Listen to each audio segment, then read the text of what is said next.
everyone's on. He's already on. Bloody hell. Sorry, I'm a little bit late. I'm late. I can't see the time. Where the fucking time got now?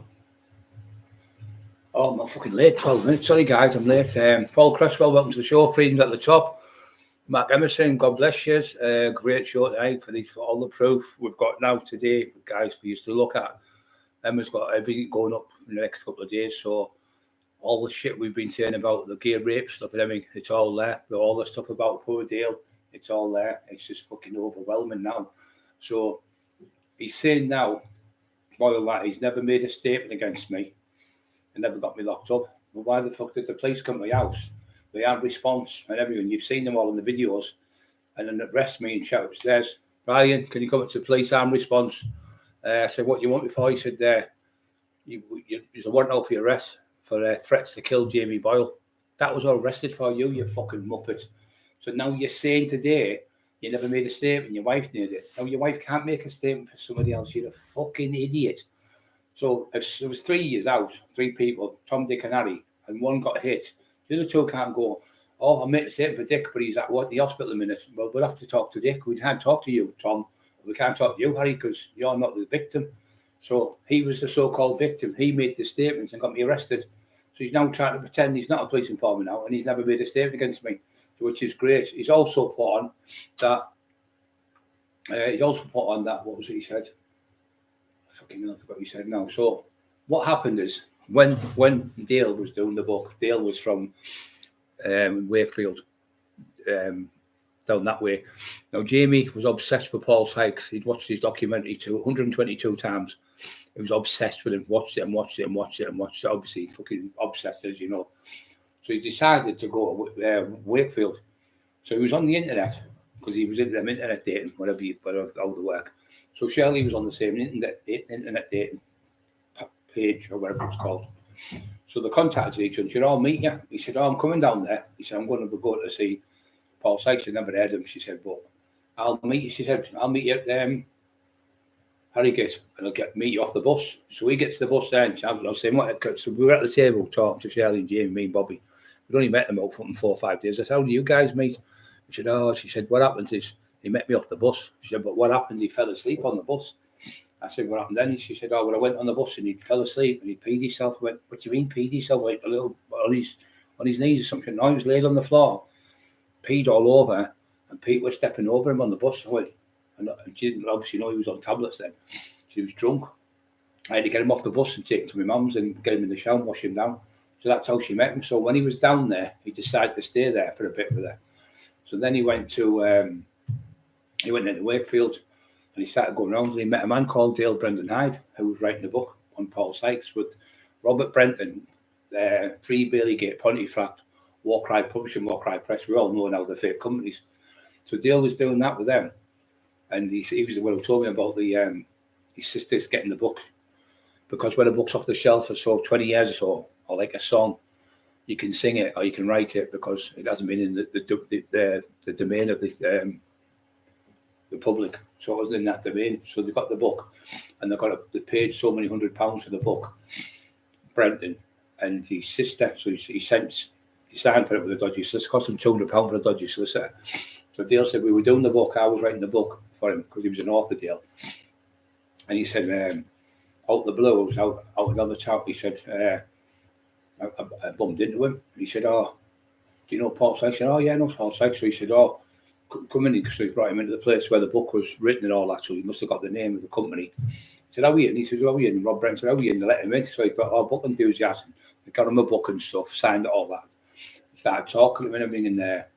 He said, right, this, that, and the other. So he was staying down there. I think with Shirley. I don't know how he was getting back and forth to him. He was going down every day.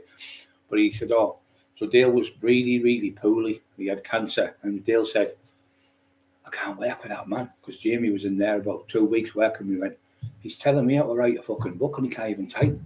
He said, I've written books. I'm an author. He said, tell me about fucking Paul Sykes. I've lived here all my life. My dad fucking knows the news of everything. I've used to see him walking in the pub, Paul Sykes. I know him. And he's telling me about Paul Sykes because he watched his documentary. What is he fucking doing? So Dale said, look, I'm not being funny, Rob.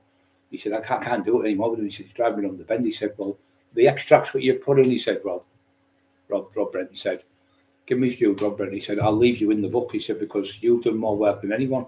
So then Jamie started being the tea boy. That's how we got the job as the tea boy. So he was doing the work and going for the books and stuff like that, the stuff in the library and stuff. He was like a tea boy for Brenton. So he started taking, he said, well, I can get our last to take the books for you if you want, because she's a typist, but she does type, but she's not a professional. So she was doing the typing for the books. So this is how it all started. So then Rob said, I'm going to leave Dale. Then he went, oh, no. He said, no, I've done this book. He said, I've been doing this for like, say, 4 months or so. He said, Dale's been doing it for about 2 years. He said, look, I can't take Dale out. I give him my word. Once I keep my word, he said, I don't break it.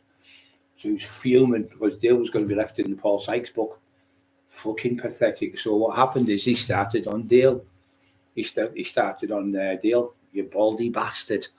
You cunt. I've done this book. This is my book.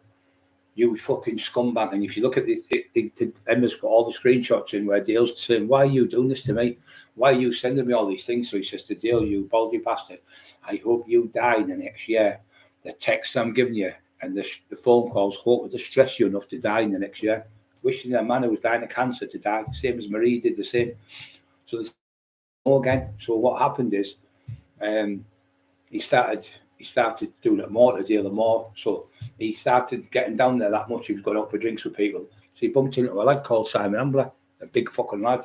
His dad was a miner, and he was a big lump of a lad, about 6'4" and about 20 stone. So he said, "Oh, do you know that Dale Brendan?" I said, "No, I don't know Dale." He said, "But don't worry, I can have a can fight. Don't worry, nobody will bully you." He said, so he comes on then. So he says, so he's driving past this house, Simon's with him. He says, go this way, that way. He said, do you know that house there? He said, yeah. He said, do you know who lives there? He said, that's a man called Dale Brendan Hyde. He raped children. He's a paedophile nonce. He's a rapist. It sounds familiar. So when you find out, when you watch the video, I've got the proof because the man's on the fucking video telling you the story. So he said he raped children. So what he'd done is he found out Simon had been in a home and been abused, molested as a kid by a bloke, and then started pretending Dale was a nonce and a paedophile, trying to get him to have a fight. Horrible bastard. So what happened is some message got out. He sent a message to Dale. My mate Simon said to go look for you. He's going to smash your face in. So Dale went straight round, even though he had cancer. And it was 11 o'clock at night. Knocked on the door. Dale said, you Simon, what the fuck's all this about? He said, come in, mate. He said, come and sit down. His wife was there, Simon's. Sat down. He went, look. He showed him all the screenshots with Jamie. He went, oh my God, couldn't believe it. He said he was torturing Dale. So Boyle had said to Simon, do me a favour, phone Brian Cockerill. It's a joke. He said, between me and him against Emma. So he said, phone him up. So you could come on with this Pakistani voice. And I was looking at her and I said, who the fuck's he? And then didn't realise. And I said, then another phone call from a North Yorkshire accent. Another one's coming on as if to say he was seeing Emma. But Emma had been with me for 6 weeks. They've been at the house. We've been at the house, but we've been together everywhere, going to our sisters and things like that. So we don't just got together. So we're like little love hearts together, like two little kids. So we never realised all this, see. So then another phone call come, but it was Simon doing it for Jamie, pretending it was a joke. So I'm obviously getting upset. So I said to Jamie, I thought, well, he knows computers and Shelley, can you do me a favour? Somebody keeps phoning up, wanting to speak to Emma, and they keep putting the phone down when I go to give her the phone. I said, he said, oh, leave it with me. Shelley, can you sort this for Brian? Oh, thanks, Shelley. Thanks so much. I can't thank you enough. Thank you so much. God bless you. I said, whoever's doing it is just fucking sick in the head. She went, no, we'll sort this out for you. So later on, so Dale comes about 3 months later. Sorry, Simon phones. My name's Simon such and such. I'm from Wakefield. He said, I'm the one. And he went, hello there. Is Emma there? I went, are you being funny? I said, no. He said, what it is, he said, if you want to smash my fucking face in, because I couldn't fight you in a million years, if you want to beat me up and smash my face, I won't even try and fight back. He said, I feel so ashamed of myself. He said, but I was conned by a man called Jamie Boyle. He said, he got me to do it and say it was a joke.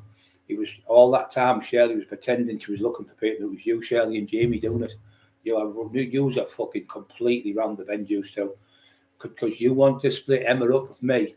Like Terry said, when you didn't know about computers, I didn't know. When Emma came along, he couldn't con you, Brian. and he couldn't keep doing all these little tricks with the computers where he changes the admin and stuff like that. I still haven't got a fucking clue about that because I'm illiterate with that type of stuff. And then they come along and say, oh, you do it like this, but in 2 seconds it was done. I went, so then I realised it was them two fuckers doing it. So Simon said, Jamie Boyle, it's got to be you, but I've seen you're at war with him type of thing. He said, so I'm giving you the heads up. Don't forget to push the like buttons, guys. Don't. So he said, I'm giving you the heads up. It's him who's been getting me to do it.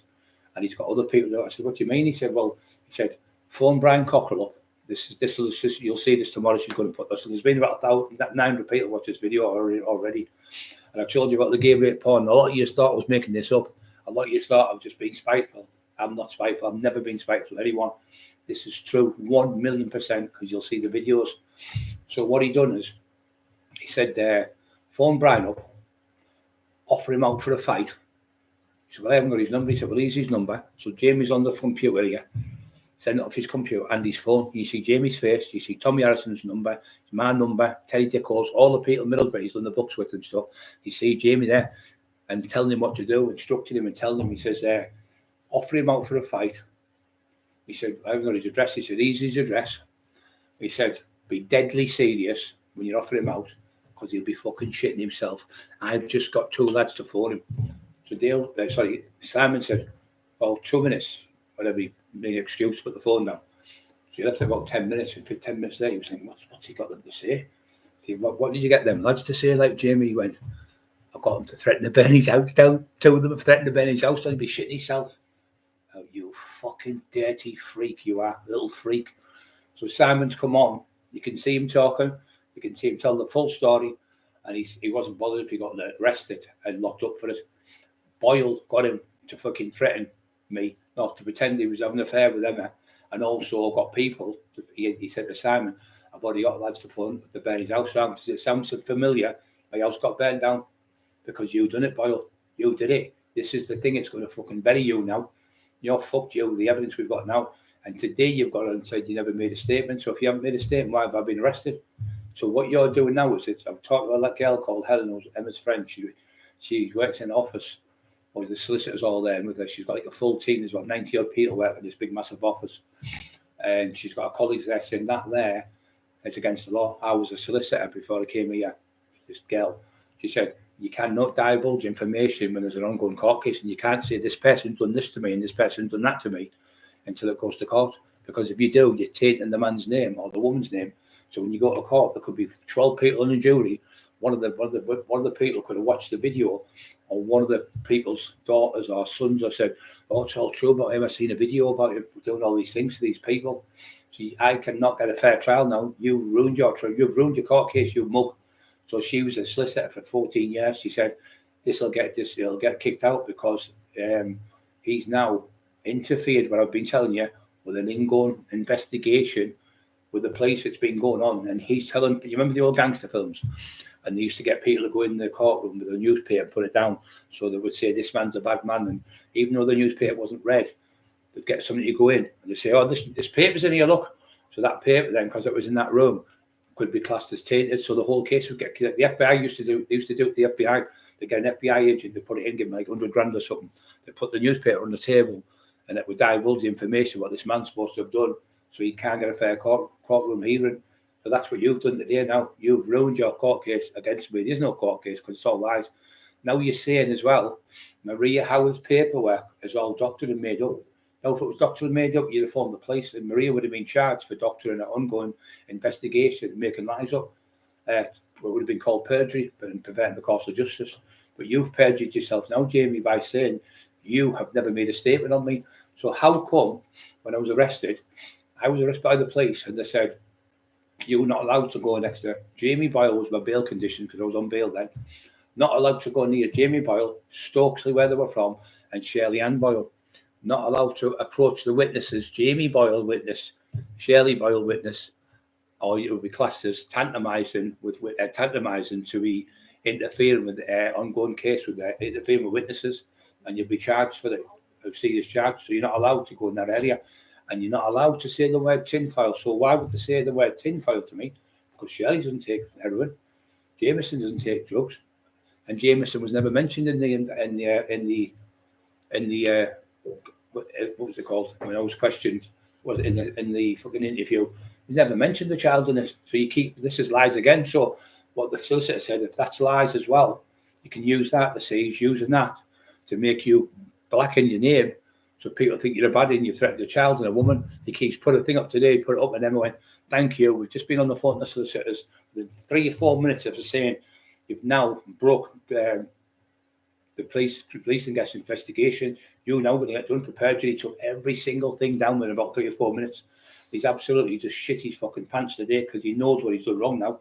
And he can phone any solicitor and ask them, they'll tell you cannot divulge information on an ongoing investigation if it's going to go to court. Timmy B's in the house, love you, Timmy.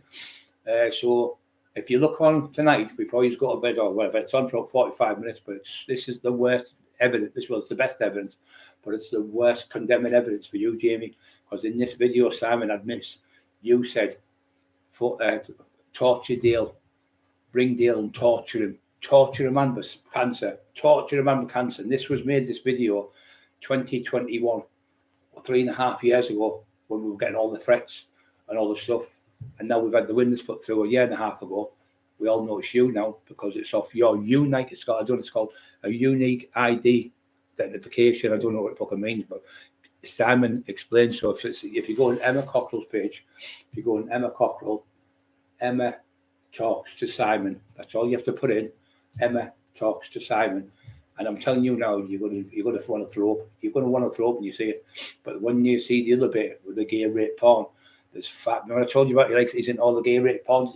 We caught me and Bobby at the table doing that with himself when we come in the house. Well, that's what he had on, the same thing. So we've got the proof now because the video was sent to us, sent to Terry, sent to Dale Brendan High, sent to Simon Ambler, it was sent to Matty Joseph Turner, sent to Carol Edwards, because Carol Edwards has mentioned it on the Christmas show, our New Year's Eve show. She said I was getting gay rape porn sent to me, and it was from him. I've never looked out like that in my life, she said. So sending this to women who are not in anything like that. You and your wife might be in it, Jamie, but we're not. So I think there's 5 males, 4 black lads, and I think there's one like a half-caste lad, and they all, 5 of them get a lad, he looks about 14, 15 year olds, 4 or 5 of them grab him, and before they do anything, I stop the tape, I couldn't watch it, I think that's making me sick. That's violently making me sick. So there's his gay rape porn, he's into. I will produce that in front of the courtroom and let all the courts watch it, and let you, scumbag, it's all from you, and Simon's going to court for us as well. He's going to be a witness, and he's also recorded the full hearing when you told him what to do with me, so that's going to be going to court, so fucking get in. How do you like them apples? Do you like that apples? How do you like them apples? You fucking mug. I told you not to mess about with us. I told you just to leave us alone. I told you the week, go and get help. But you're never going to stop because Dale said, I've said to him, look, you need to stop. You really are unhinged. He said, these are the signs of a sociopath or psychopath. You're complete round the bend. He said, you need to get help. You seriously need Jamie to get help. He said, but you want to fight me, I'll fight you anywhere you want. And he still was willing to go and fight you. But what were you doing, trying to get other people to fight a man who was doing the same with me? I've got Richie Horsey to fight you when I was in a wheelchair. I've got Mick Sorby to fight you. But all that you've done, you forgot about all this. You forgot about the ones in the video when you called me a spack and retard. I spoke to the disability people. I showed them the video. They went, there's enough there. If you want us to go ahead with that in court, we can take him to court. He will get jail for that. He will go to jail for that under the Disability Act. He said, when you say somebody like retard, but when you go, you do all them voices and stuff, it's about 10 times worse the jail sentence because you're actually doing the noise of a person who's not well. And it really, really affects people. People kill themselves, she said, commit suicide.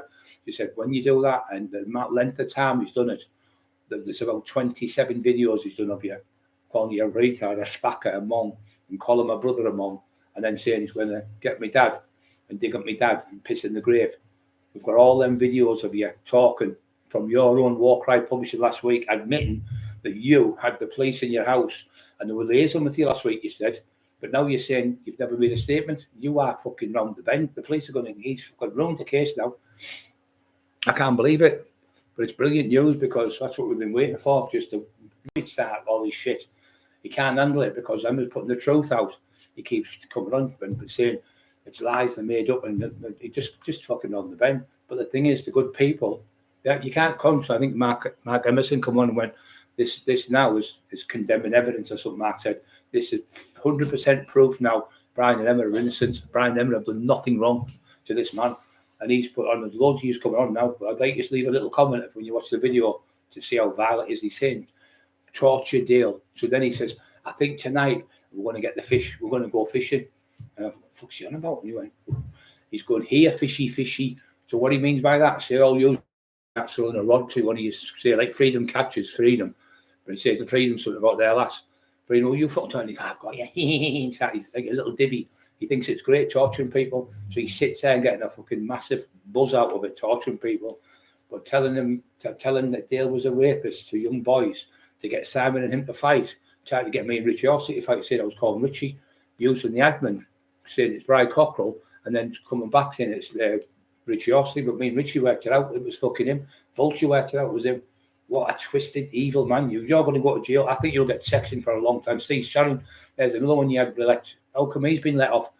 So what's Steve Shannon now? Is his case all? You never went to the police on Steve then? Did you not go to the police on Carl Walker?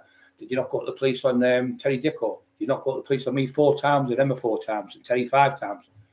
Kevin Kilty and his 2 sons, Carol Edwards. He beat the police on every single person. Now he's trying to pretend he's not a police informant. But you said the other week in your little hovel that you were in that I've had the police on the phone and they're all liaison together. So last night you put on, the police have told me the CID, just send the information to the CID office where we will gather the evidence. You keep sending me the videos every day, Jamie. So I've been doing that liaison with the CID and sending it to the CID room. There's no such thing as a CID room in Middlesbrough. You just make it up to people fear and do and distress you. Barry Sherbert, son, I've seen you for a while. He's a weirdo. Yeah, you're right, Barry. Absolute fucking spot on, mate. He is a weirdo. He's weird, mate. He's creepy as fuck. What the bum people's dogs? Fucking never heard. I've never heard that ever in my life. Being a villain all my life. As I was a kid, never heard of anyone saying, "I'm going to bum your dog, or rape your mum, or rape your dad, or bum you when you shit and piss on your grave when you die of cancer, and I'm going to bum your dad." 77-year-old dad he had, Dale. He's still alive now, and he was torturing his mum and dad, torturing them, and that's why Dale said, "I'll fucking fight you anytime you want." Got the police again on, didn't you? And you got poor Dale locked up because you said, "I'll fight you now, you daft cunt," shouting and screaming at him. You fucking baldy cunt, he said. So Dale said, "Look, I'm not well, Jamie. I'm not well." So he said, "I'll tell you what, I'll come fucking meet you now." And he said, "I'll come meet you now." He said. So he went, "I'll stab you." He said, "Well," Dale said, "So what?" He said, "I'll stab your dog." He said, "I'll fucking stab you." Dale said, "You fucking little freak." So he recorded that, went straight down to Wakefield police station, got Dale done. Dale was on stage 3 cancer, or stage 4 cancer, and he got Dale locked up in the cells for about 2 days. 2 days he was locked up in the cells with cancer. Absolutely disgusting. And when it come out, the police let him go. They knew it was all fucking lies again. So Dale got no further action. It's never ending with everyone. Terry Dicko he did it with. They come here for Terry 5 times to my house and 5 times to Terry's. They finally got Terry. They had him in about 20 minutes. He said, "Well, what's happening?" He went, "Why have you sent him a letter?" He said, "I sent him a letter because he won't answer the door to me and he wants the phone to me." He said, "Well, why have you sent him a letter?" He said, "I sent him a letter asking in the letter, it's me, Terry Dicko, 3 such and such address, Middlesbrough, TS blah, blah, blah. Jamie, Shirley, will you tell Rob Brenton to give me invoices for my books? I need to know how many books have been sold and how many books have been printed. I'm only asking what I'm duly, rightfully mine." You went to the police and said he threatened to murder you. But when the cops seen the letter, they went, "There's no threats to murder on the letter." They dropped the case within about a couple of hours. Lies all the time. You just lies. He said, "Why are you writing them letters?" I said, "I have the right to write a letter to them. There's no threats on it. I've left my name and address on it and my phone number. So if I was going to cause trouble, I wouldn't have put my own name in it and left my own phone number and my own address." The cop, John Walker, the called from the police. He seen sense. The cop, he was a sergeant. He went, "It doesn't make sense what he's saying." He said, "All you're asking for is invoices." "You're right." So Terry showed him the letter what he sent because he had another one, he had 2 copies. And he said, "That's the letter." He went, "Is that it?" He went, "Yeah." So when he got it off tin file, it was the same writing, the same letter. So it was the same writing, yeah. So it proved that it was Terry's letter and he hadn't done anything wrong. All he asked for, "Jamie, it doesn't seem right." He said, "You only give me 30 quid. He said, this is not right." He said, "I want invoices." And because he asked for invoices, he started trolling Terry, torturing Terry's family.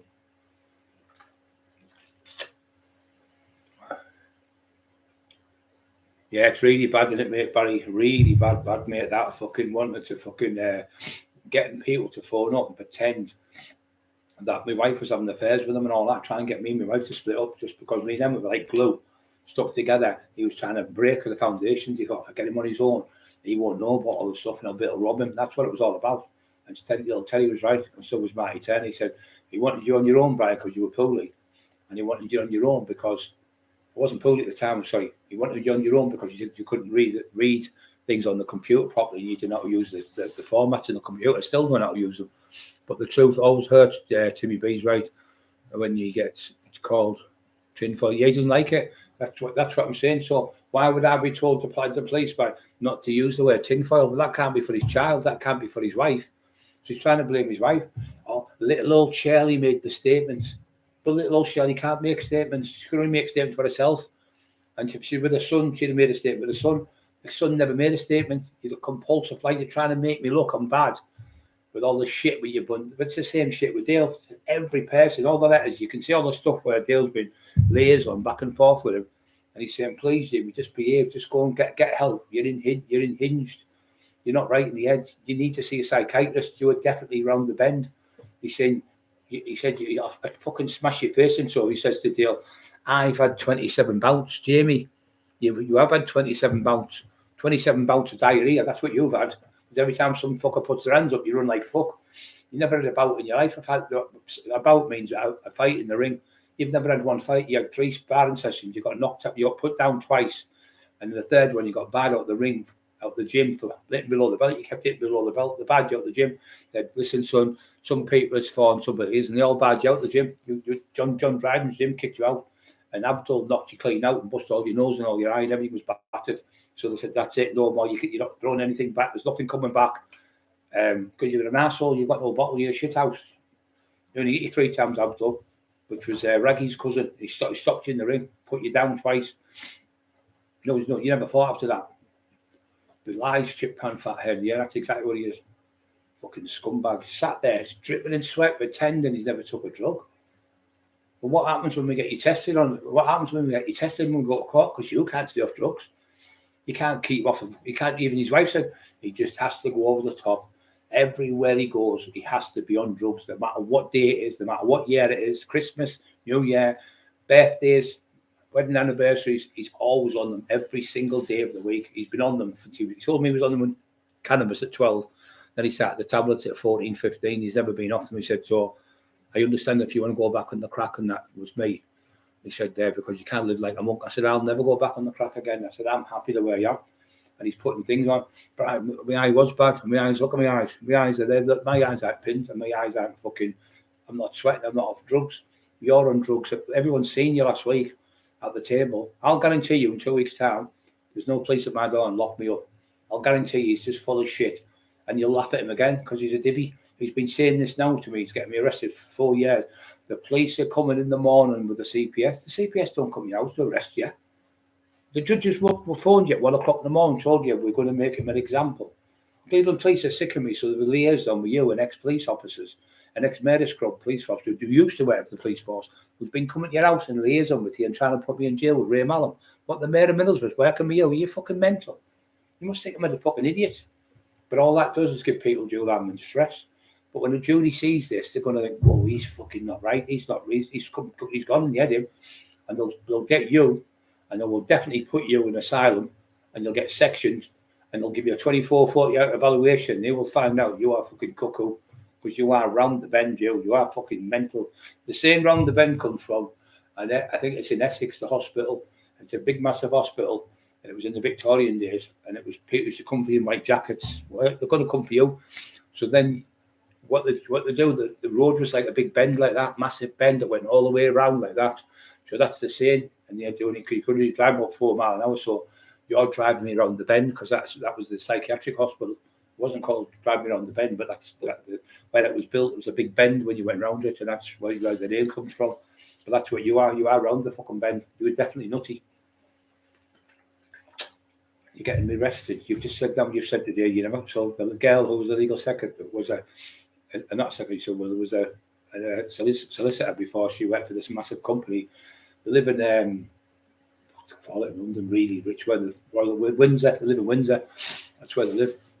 She has about 90 odd people working for it, but she's got legal people as well. But they said you're not allowed. I said this to them day one. When you're in an investigation with someone, you're not allowed to divulge information, because if it gets out there, it gets kicked out because it's in the domain of the public.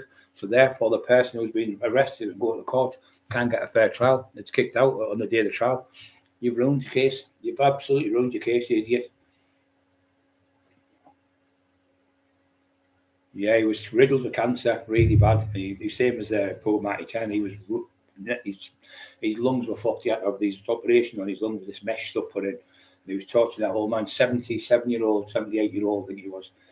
I've given him a Medal of Honor for being a fucking lovely human being, helping young kids off the streets by keeping them in boxing and training for 44 years until you come along and stole that old man's book and tortured him and his sisters, sending his 85 and 87-year-old sister, one was Australia, one was from Canada, I think, or one was Australia, and one, Canada and Australia. You were sending them the gay rape porn, you were sending Marty it, you were sending poor Marty it on his phone, you were sending Emmerich, you were sending Carol Edwards it. Why is all these people, about 50, 60 people, come forward and saying you've done the same thing? Always people who are poorly, victims, cancer victims, because you're a fucking bully. You've got no arse, no balls whatsoever. So you give this to the fucking CID tonight. Let's see how clever they are. Let's see how clever the CID are when they see you be talking about what you've done. They're going to think, fucking hell, this is true, we're fucked. I know he's fucked now. I know he's ruined himself now. I knew he's ruined it, because when they see Simon's statement, Simon's going to court for us, Terry's going to court for us, Kev Killity, they're all, about 25 people going to court for us, and all going to tell the same story. They've all got the same stuff on the phones from you, 20 odd people, all ready to go to court, you fucking muppet. So Cleveland Police, bring your fucking case on. Get me to court now. Get me next week. Get me arrested today. Let's get it all sorted. Let's go to court with the evidence we've got. Come on, let's get it on. Come on, Cleveland Police. Come on, you mugs. You fucking mugs. Liaison with fucking scumbags. He's liaison with coppers sitting in the house of their mixer. He said, I've never made a statement. Yeah, he spends Peter's money, right, mate? He fucking does spend Peter's money. He sat there with that pedo Parker on. Fucking looks like Roy Whiting. But yeah, they're putting a video of a young boy being raped by four or five other males. You can see in the video, he's only little, same thing, 14, 15-year-old kids. They're all the same. It's always the same. Does anyone know where the rent boys are when he got off the train to go and meet Sean Atwood? We've got that video and all, Jamie. We've got the one where you call me all the names all the way from fucking London. Call me a spastic and a retard. I mean, you know, it's under the Disability Act. It's a massive charge. You can go to jail, massive jail for it. Calling people retards and spastics in the 2024. They won't put up with it. 89% of people go to court for it. And something like 83% go to jail if they're found guilty. So over 80%, 89% go to court for the cases, and 83% get convicted. Honest to God, you have a look at the statistics. So that alone, what he's done, you just done that alone is enough to have him charged. And that was from a place called Paladon. They were got in contact with them, and it was called Paladon because they work for the government to look after the MPs and stuff. When two MPs got stabbed to death, they brought them out to look after people who are in the public domain. So I'm in the public domain, not as big as fucking MPs, but he's making these lies up about me. People are going to think he's a paedophile, he's a nonce, he's a rapist, or all these different things. That's what he's doing with Dale, trying to paint Dale a rapist. Pure lies, all the time. But when he said torture, what you say, not torture, crucify Dale. Crucify what happened to Jesus Christ. You wanted them to do it to Dale. Normal Christians are going to think you're round the fucking, well, not round the bend, you're fucking completely round the bend. You've run around the fucking magic, you run that fucking thing. You round around the fucking bend, all right. Hated their things right. Greasy lightning don't man up. All sorts of problems. But new. Prayed on what, but no. 100%, mate. Yeah, he's horrible. He's horrible, Freedom. Fucking vile he is. Tinfoil's bad. Yeah, begging. Just like Higgy, yeah. Well, that's his best friend, Darren G. Decker Higgy. Darren G's on the podcast going, how old are you? 14. She went, 14. Laughing. He goes, why don't we go upstairs and make mad passionate love? How old are you to the next one? 15. Decker Higgy, look at him. He's in fucking jail now and there. fucking nonsense, fucking Thailand, looking at 8 years in jail because the lad who helped him is now going to press charge on, get him done. He said, no, I'm pressing charge on you now. He said that you're looking at 8 years now. So he was another wrong one that Jamie was with. Jamie's, if you notice, they're all together, all the wrong-uns. There's an old saying, birds of a feather stick together. So all them little wrong-uns were together, all the little grasses and ones who are like children and stuff were all together. And who was the same as the Irish Bull? Another fucking wrong-un. I bet he sat there, Irish Bull, now sitting thinking, fucking hell, Jamie, you fucking got me right in the fucking shit because you've had him doing all sorts to Maria and everything. She's got all the screenshots and all the threats to burn her house down and everything. She's got the fucking lot. They're going to jail, them, you know. They're seriously going to get jail. Cut people's throats, dig people's dads up, pissing them out. Do you think the jury's going to sit there and listen to that, let them get away with it? How the fuck, or a judge, or a fucking prosecution? They're going to get hammered for it. Yeah, but he said he was going to burn he threatened to burn the house down. 2020, it was 21, 9 something. I think it was the 9th or the 8th month, 2021. Well, there you saw. So there's the intent on the letter on the video. Simon's got all the screenshots. You won't see the screenshots tonight, but Emma's going to put them up. All the screenshots where he's saying, "Do this to Dale." Here's Brian's number. But we have to take them bits out. But you'll see the way he's saying it. Phone Brian up, offer him out for a fight, be deadly serious. He'll be shitting himself. So they'll phone. Simon phoned him back up and said, "What do you mean he'll be shitting himself?" He said, "Well, I've got 2 lads to phone him." He said, "What do you get the lads to say?" He said, "I got them both to threaten to burn his house down." So this was 2021. So now we've got the proof now to go to the CPS. We'll cross charge you, you fucking mug. What are you going to do then? When you sat in the cells in Four House where all my people are at, or you're in Durham, or you're in fucking Manchester cells, or Leeds, or all these people know me, or in fucking Liverpool. We'll see how clever you are in them cells. You'll go and you'll be in the fucking pedo wing. That's where you'll get put. You'll be on numbers, because you were an evil man, a really evil man. Yeah, she said straight away, she said, anyone threatened to burn a house down is tantamizing to murder. But he firebombed the house, didn't he? With a 15-year-old child and a 16-year-old child. If you put in the Middlesbrough Evening Gazette, Brian Cockerill's house firebombed. Have a look at the age of the children. I've been telling you the truth all along. Just Middlesbrough Evening Gazette, the taxman house firebombed or whatever, and you'll see the 2 kids that were arrested was 15 and 16-year-old. That's what he used. A little blonde kid that big, just looks like the kid in the video, the young kid in the video, but he's like a half-caste lad, and the other one's a black lads, like African lads, all raping one lad. That's what he sent to all of us, sending that to fucking Carol Edwards, the mother lead of his children, and to these kids and everything, sending gay rape porn to Terry Dicko, when he had a little girl in the house. He's a fucking animal, a pure animal. So he's banging to the gay rape porn stuff. I told you I wasn't lying to you guys. I told you someday when I don't tell lies. If I'm telling lies, I would put myself in trouble here. But I haven't. When you see the video, Emma Cockerill YouTube. YouTube, Emma speaks to Simon. So it's YouTube, Emma speaks to Simon. That's what it's on. So all this time he's been lying to everyone about the rape things and all that shit. I'm making out of them as if I'd really go near children, as if I'd do this to kids and all that stuff. He said the other week on the chair when he sat there, well, here's the evidence, condemns you. Sending fucking that in the post, on the internet is against the law. Anyone it's against the law to send any vile rapes or anything on the internet to anyone is against the law. It's a criminal offence. It's a criminal offence to be involved in any type of rape. And he sat there sending fucking up to about 50, 60 people. But I know he sent it to now, only more, I don't know. But yeah, sending it to Dale and everyone. Fucking horrible he is. But Emma's obviously done a job on him. She's a fucking genius, she is. She's Equality Act, yeah, you're right, mate. Serious crimes, yeah. I think they'll think Brian Cockerill's telling the truth. He definitely needs to be put away for the safety of his own family. Because what you might do this to, some like, say, I know a young Brian Cockerill would have smashed his fucking skull and kicked him all over the fucking garden, booted him all over his house. I wouldn't give a fuck about the jail. I'd have went and done him in. But because I'm older now, I've got a family, and I've got like dignity and pride in myself, and I'm a follower of Jesus. He knows he can get away with it, the fucking little weirdo. But there'll be a person like the old Brian Cockerill, 20-odd-year-old, 30-year-old, come looking for you, and they'll fucking annihilate you. They'll absolutely do the turn. You'll end up in a fucking body bag, where you're going on. Somebody's going to end up doing you in because you just can't shut that fucking stupid fat mouth of yours. Anyone looking at things like that, children, and sending that, they're all called one word, and it starts with a P, and the other word starts with a N. Onces they're called. Onces. That's what you'll be getting called next year. That's the thing you'll be called, because that's the videos you're putting out. Children being raped. You fucking wronging. You proper wronging. It's against the law to send any images whatsoever of rapes on the internet.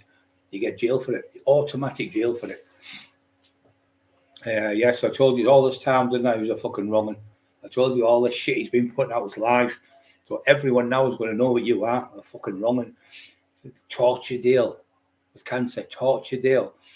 And then fucking, what was it he said? Crucify deal. Crucify me, said to us. You'll hear Simon, he's a lovely, polite man.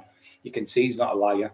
And you can see he's telling the truth. He said, what it was, he said, I would even let Brian, he said to me, I'll even let you get the police on me and get me jailed for get 6 months or whatever. I'd be happy, because I feel what I've done is I feel really bad. I can't sleep all the night. He said, I have morals. And he said, nothing I've said is embellished. Nothing is made up.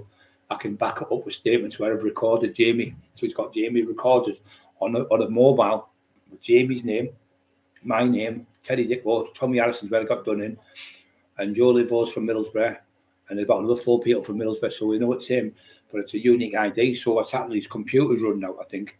So then he starts using his phone. So then he uses his phone. You can see his own face, Jamie's face on the phone, sending the message to Simon. Phone him up. I haven't got his number. Here's his number.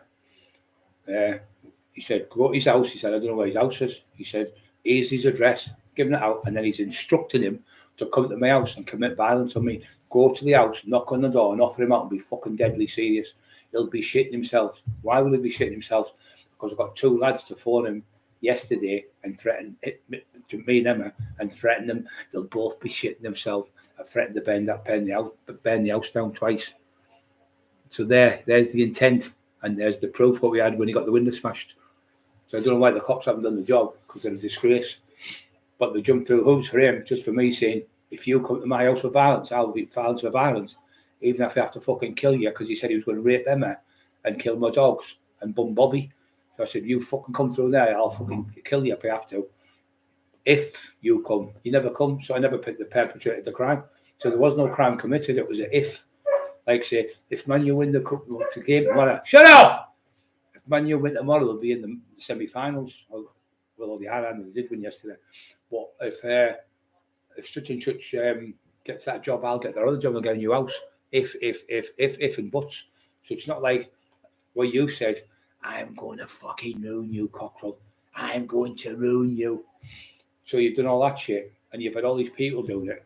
But all the people now have realised it's you who's insane. So what are you going to do tonight with this video? How are you going to get out of this one? This was got the man 44 minutes talking about you threatening to burn my house down and try and split my wife up with me, pretending she was having affairs. You horrible, horrible man. You were evil. You did it with Gary Carroll. You did it with Carl Walker, pretending they were having affairs with Emma. But I knew they didn't, because they were already at my house. Carl was sat here all the way through the video. Emma was in there. And then Carl went. Then he came another time. He only came twice to my house. And I was, me and Emma together with him when he came. Absolute lies just to try and split people up. But you're just an idiot. And then you started saying other people were here doing it. You're just a compulsive liar. And that's why all the others got off as well. That's why Carl got off. You said, Carl Walker phoned you at 1 o'clock in the morning, threatened you in a pub. Then he phoned you at 2 o'clock in the morning. Then he phoned you at 3 o'clock in the morning. Then he phoned you at 4 o'clock in the morning. Then 5 o'clock in the morning. You went to the police. The police got Carl's phone. Carl phoned me, said the police have arrested me again. He's had me done for threatening him on the phone. They took Carl's phone off him. He also said IRA people have phoned him and threatened him from Ireland. So they said Carl's got the people who's been phoning them on the phone and telling them to phone me. And then they phoned me from Ireland. So when they checked the phone, no phone calls were from Ireland to tinfoil. And Carl's phone was checked for 3 months. He hadn't phoned anyone from Ireland for over 3 months. I think it was, or 3.5 months. So it was miles before they're supposed to have done these things. So they said, he said, we're going to have to let him go, no further action. Then Steve Mack got nicked. And you said Steve threatened you in a car. But when they went to the address and found tinfoil's address, there's a car goes by But in the car, he said, oh, there he is in the car with the police. And Steve's in the police station. Well, if you look, there's a woman driving the car. He went, oh, yeah, the cop said. He said, that's not my car. He said, I haven't got that car. It's a different car, my car. He said, I pulled on the other end of the village. That's past his house. You can see his house you can see the video. That's Jamie's house. He took the picture of it going by just outside his house and just pretended it's my car. 20 minutes to the police station, kicked it out. Steve Shannon took him in all night. Had Steve in, said he was threatening him. Steve got took in, took a statement off Steve, checked it all, no further action. Maria Howarth, she's getting jail, she's going to jail forever. She's getting this, she's getting 6 years, she's getting 8 years. Your kids are getting took off, you're torturing that poor lady. And then she's come on there with the video, the evidence. She's going, oh, that's made up, doctored. Everything's fucking doctored, like the court letters. All the court letters are doctored. My court letter, Terry's letter, Marty Joseph Taylor's, all lies. Terry Dixon, all of us are lying about the court cases, but we've all got 30, 40 fucking letters. You were charged for contempt of court. How were you charged for contempt of court? How were you charged for contempt of court if you were never at court? You were in court. You got done for fucking recording the hearing in a courtroom hearing. It's against the law. You were done. You were done under Section 9(2) of the miscommunication for recording explicit court hearing and divulging information and give it to the public domain. That's why the fucking case got dropped, because you give it out to the public. You give it out. Yeah, it's not Emma Cockerill's YouTube, but if you put Emma talks to Simon, it's Simon, I think, or Simone. It just comes up anyway, but it's about 44 minutes long. It's absolute marvellous. Even people are commenting, please piss. He's saying piss something. Piss himself. I'm reading piss on there. Got me reading it out now.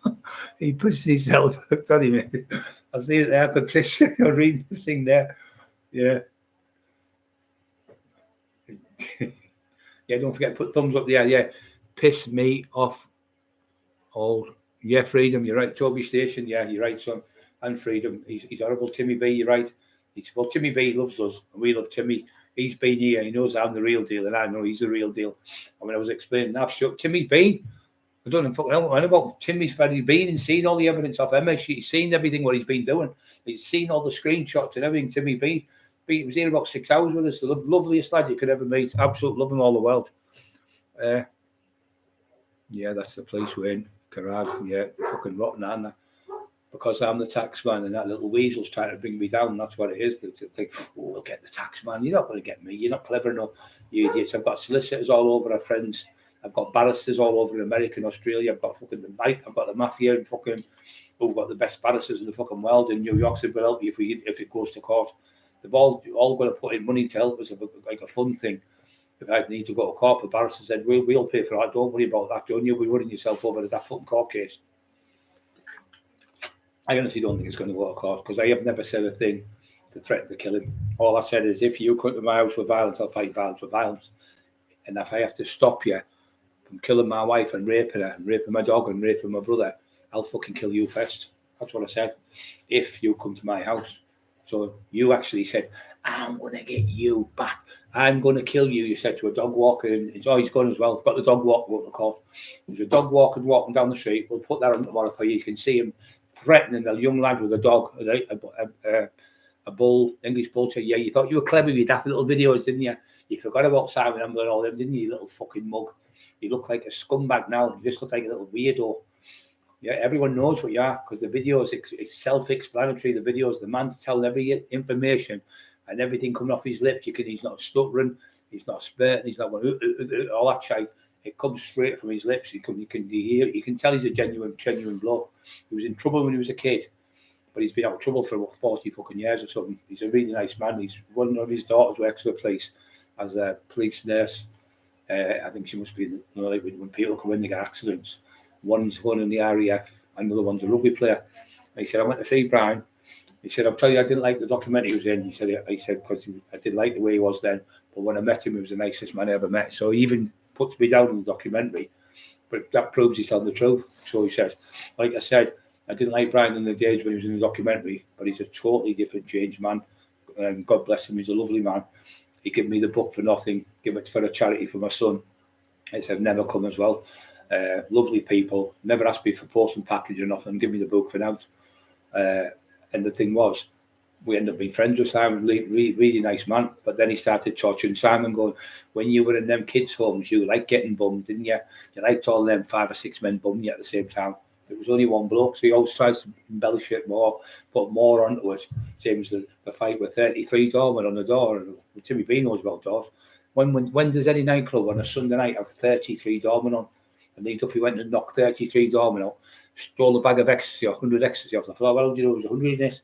And ran through the pub, punched somebody else, another doorman, 33 doormen he knocked out.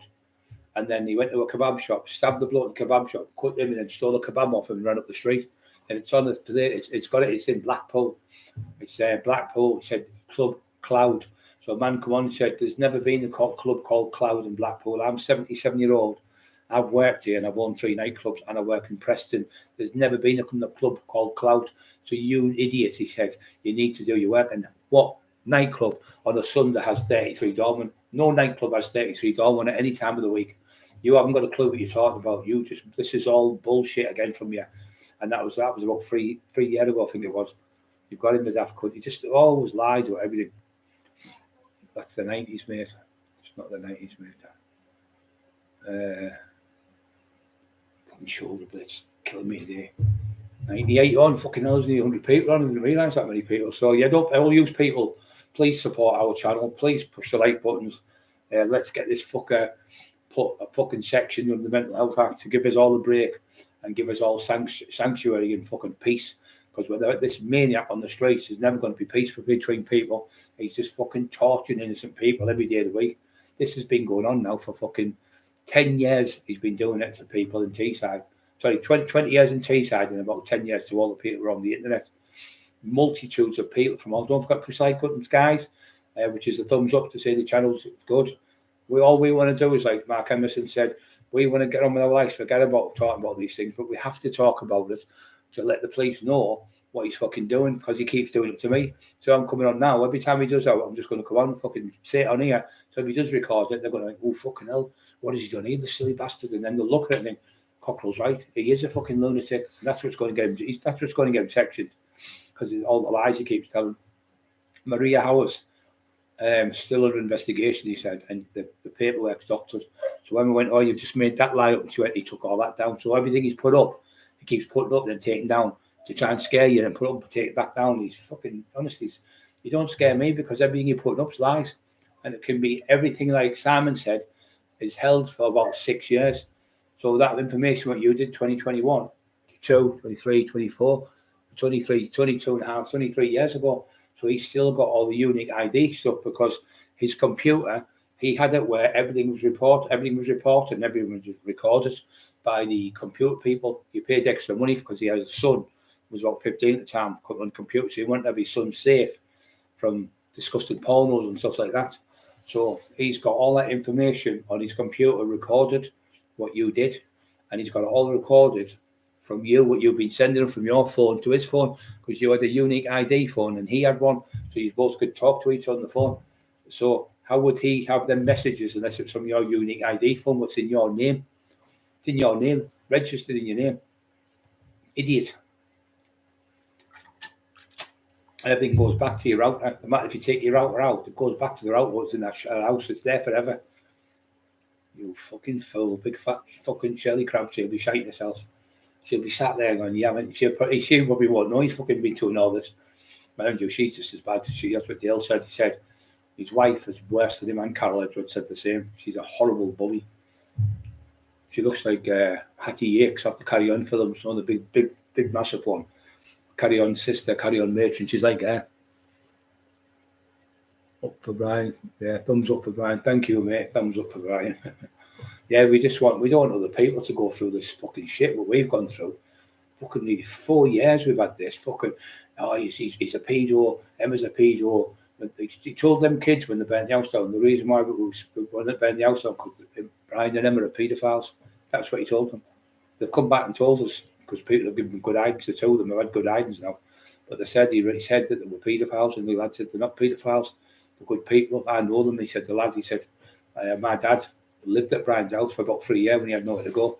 this young kid, he's about 25 now, 30, he said, he's about 25 now, sorry, and he ended up giving these fuckers a bat. These ones who've done my car, but they've been warned. But he's got no one left now. He's got nothing. Yeah, it's absolutely disgusting. When you read that video, when you watch that video, that one tonight's bad, but the one tomorrow she's putting on where he's saying what to do to them. Let's go fishing. I thought, what the fuck? I'm not fishing. I thought you meant like in the river. He means fishing on the internet while you cast your rod. Let's go fishy, he calls it. Catch the fish. So we're going to catch Freedom tonight. We'll catch like Wayne Carrag tonight. We've got him right. Let's torture these two tonight. Then the next night they'll get somebody else, like say Steve Mack or Lee on there. Lee Hopkins. We'll get Lee Hopkins. We'll get him on the rod and torture you all night. And you haven't got a clue where it's coming from because he's got 132 fake accounts. And Shelley, he's got 227. He said to deal. So between them, and Shelley, they've got about 400 or 500 fake accounts. And I said, what does that mean? He's got 232 accounts. To my niece went, that's fake accounts, Uncle Brian. That's all the trolling. So Tommy Smith, Johnny Jenkins, Andy this one, Timmy that, Sarah, Louise, Mary, all of him. I don't understand because it's got his name. She said, no, because you can change it. I learned a little bit, but I couldn't do it the same in my life. Yeah, the dog walker, what the dog walker was, a young lad bought, if you put in Jamie Boyle, you put in there, Jamie Boyle threatening a dog walker or threatening to kill a dog walker on YouTube, you'll see him threatening to kill him. He says to him, you, meet me now. And he's doing that again with that daft one jab. I'll beat you with one jab. One behind me back. One hand behind me back. I'll fight you. The lad's about that big. He looks about fucking, I think he's about 30-year-old, but he's about 7, 8 stone. That fat cunt's about 16 stone. Stood there for him out. So the lad bought 2 DVDs, but the format was made in Holland.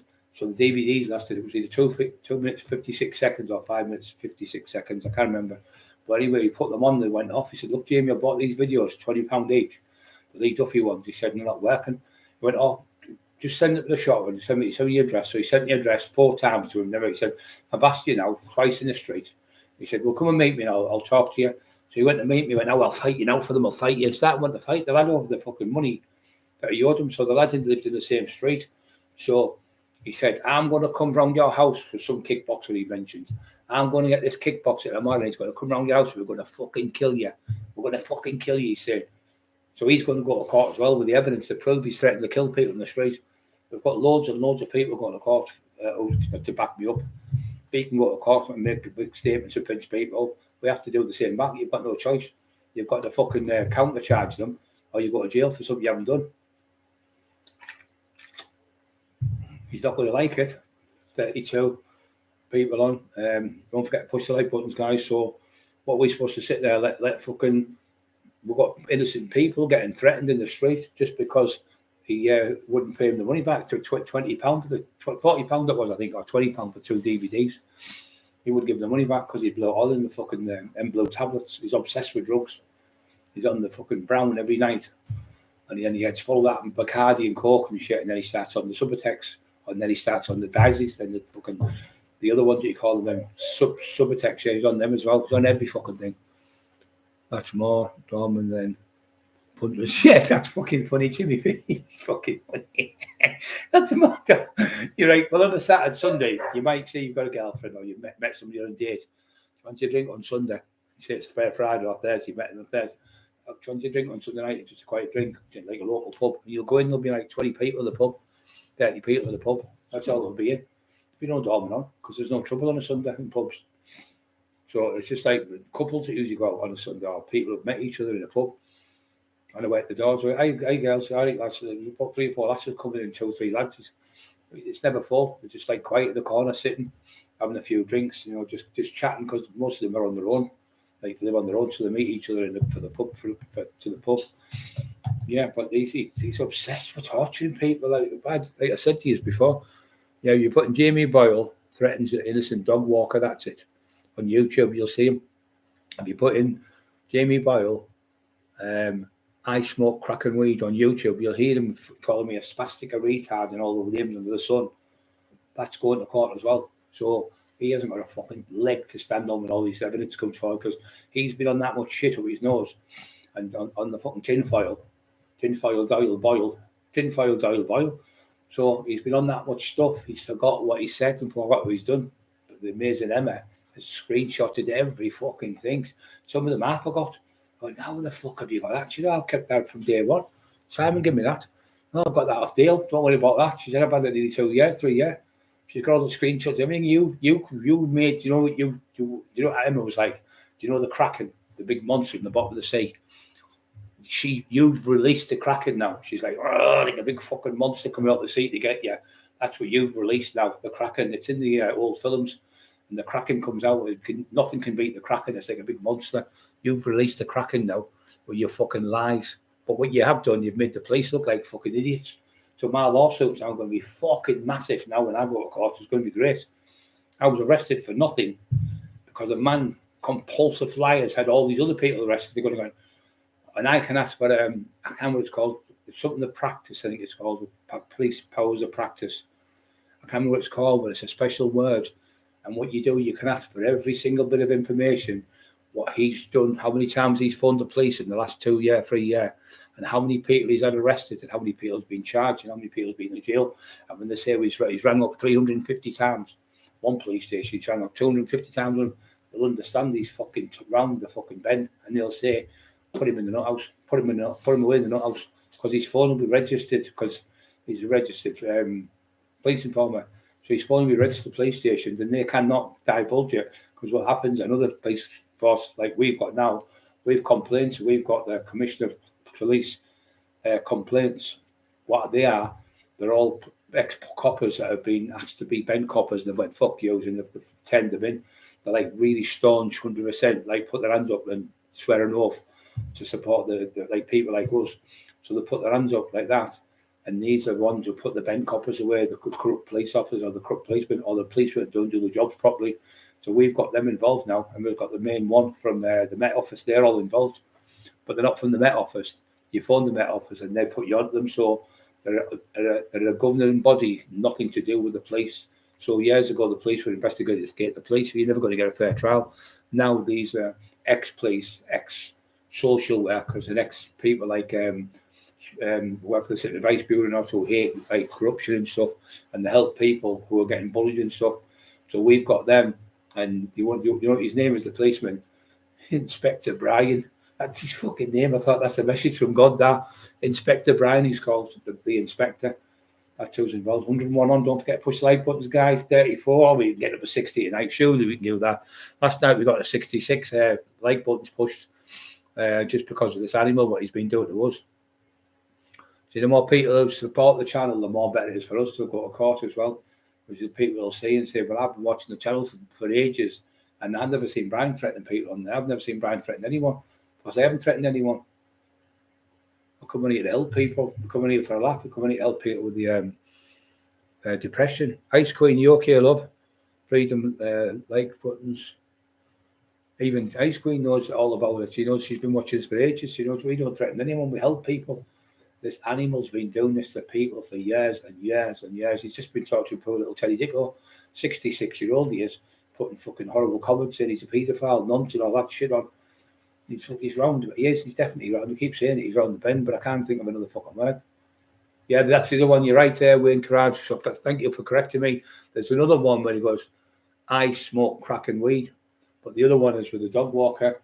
Jamie Boyle threatens an innocent dog walker. If you put on all these videos, you'll see him. None of them are lies, and you'll see him. I'll fight you. Puts his hand up like the Wizard of Oz. You know the cowardly lion. He's going, I'll fight you when I'm behind my back. You know, like this kid can't fight sleep. He's a little kid. He works in the chip shop in South Bank. Fucking bully he is. And then he's threatening him. I'm getting Rich Yorsley. I'm getting Mick Sorby. But none of them have said now. He said that's what his brother said to us. He's not his brother. His sister said to the nephew to us, which is our son, to come and see us. And he went, he's round the bend. He said he was diagnosed when he was 6-year-old, schizophrenic. He's an absolute lunatic. He said, none of us let him in the house. Christmas, New Year, we don't even give him a Christmas present. We don't even say Happy Christmas. We won't let him in the house. He said his mum locks the door when she sees him. His daughter locks the door. His brother won't let him near the kids. His daughter won't let him near the kids.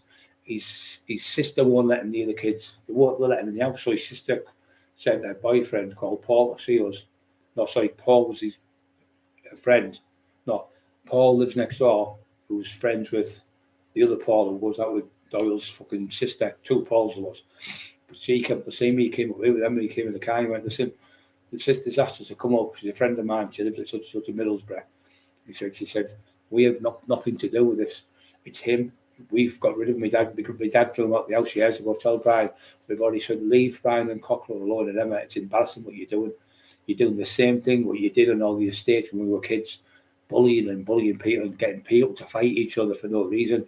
Earworming in one ear and then saying he said this and she said that and he said this and everyone's fighting. He's sitting there laughing his head off, loves it. Horrible, twisted fucking man, horrible. When I used to go to the estates and stop, but you'll probably used to be, you fucking brothers stop fighting now, we behave yourselves. Come on, I will go for a drink. I will go grab a few of you and we'll go out for the night. Take them out for the night and stop them all fighting. I'd rather do that than fucking people fighting.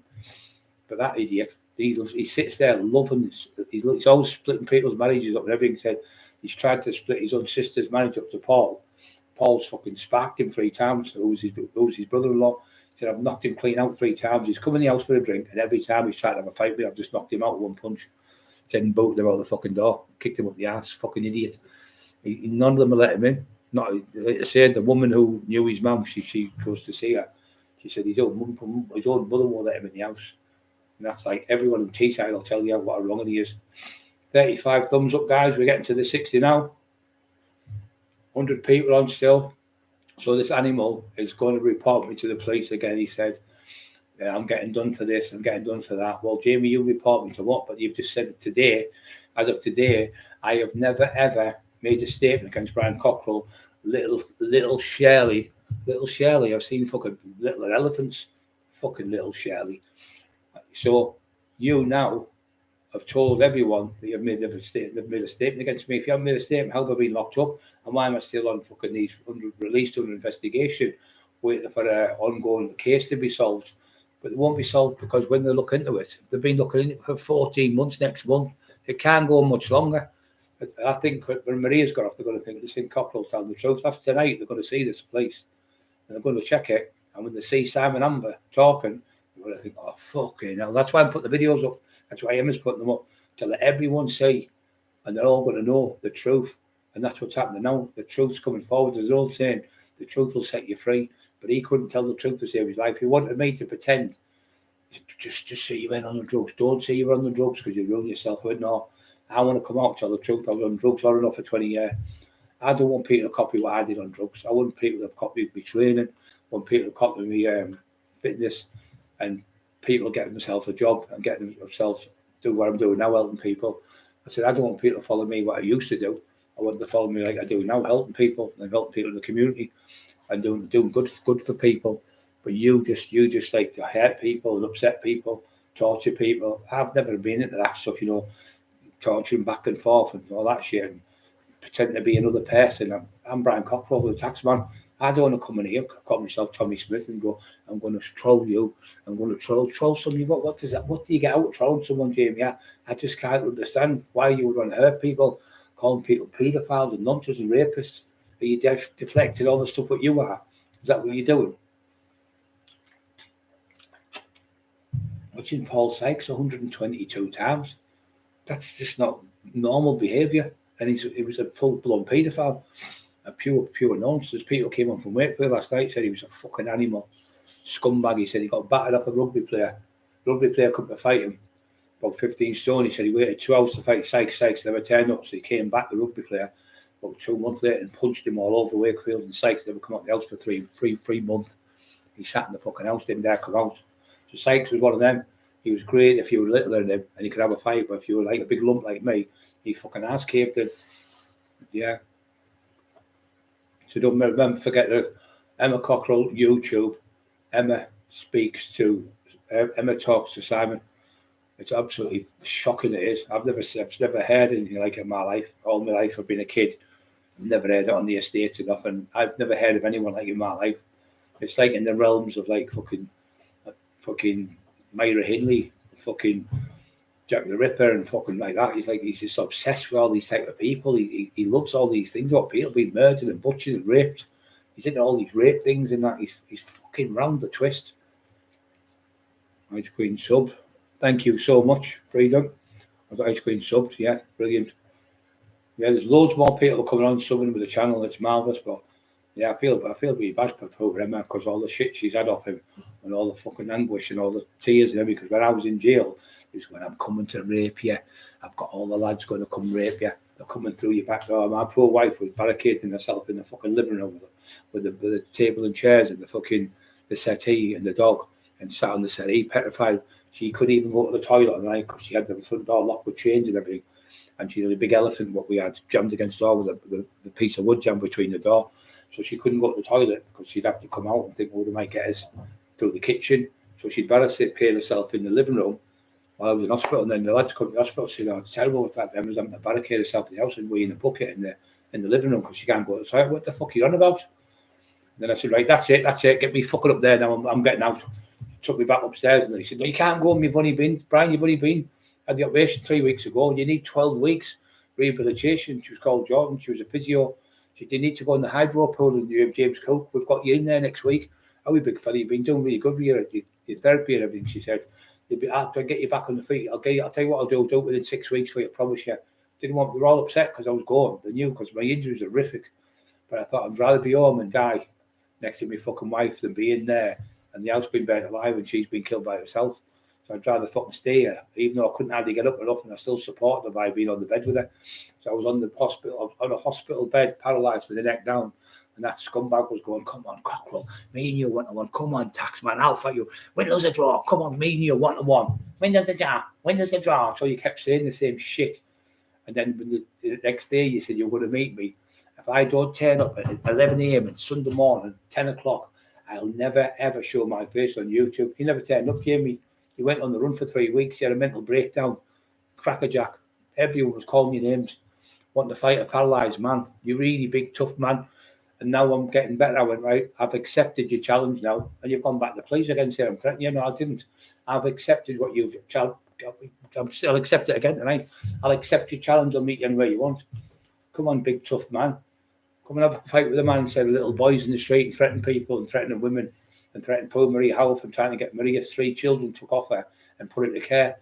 That poor woman had cancer twice. She had half her chest cut out, and you were fucking tortured saying, "I hope your cancer gets worse. I hope you die. I hope your kids get put in care."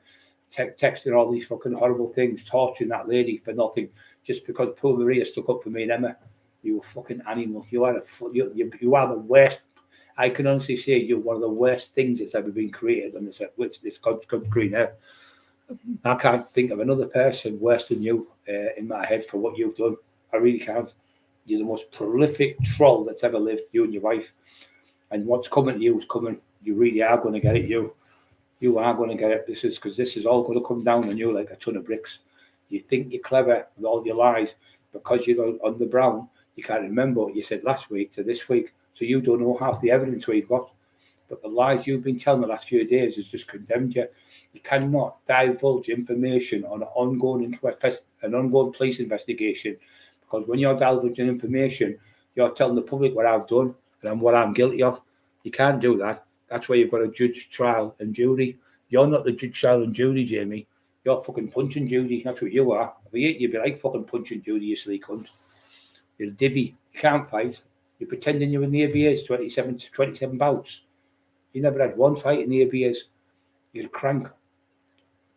Ice Coin Dave was mad up when he went to visit. But yeah, Dave's seen everything as well. Dave's seen a lot. He said, "Fucking hell, big fella." He went, "I can't believe it. I'm shocked. I'm really shocked to see the stuff what he's been saying." He said, it's just like, it's something out of like a horror film. I said, "Dave, you can't believe the extent."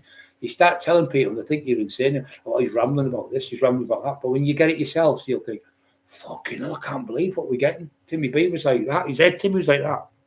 And the thing was going, "What's the matter?" He went, "I can't believe it." Timmy B, I went, "Timmy, what's the matter?" He was going, "I just can't believe it." He said, "The stuff they're telling you and saying what they're doing to you, it's just a different level, Brian." He said, "I've never seen anything like it in my fucking life. Absolutely shocking. Shocking it is."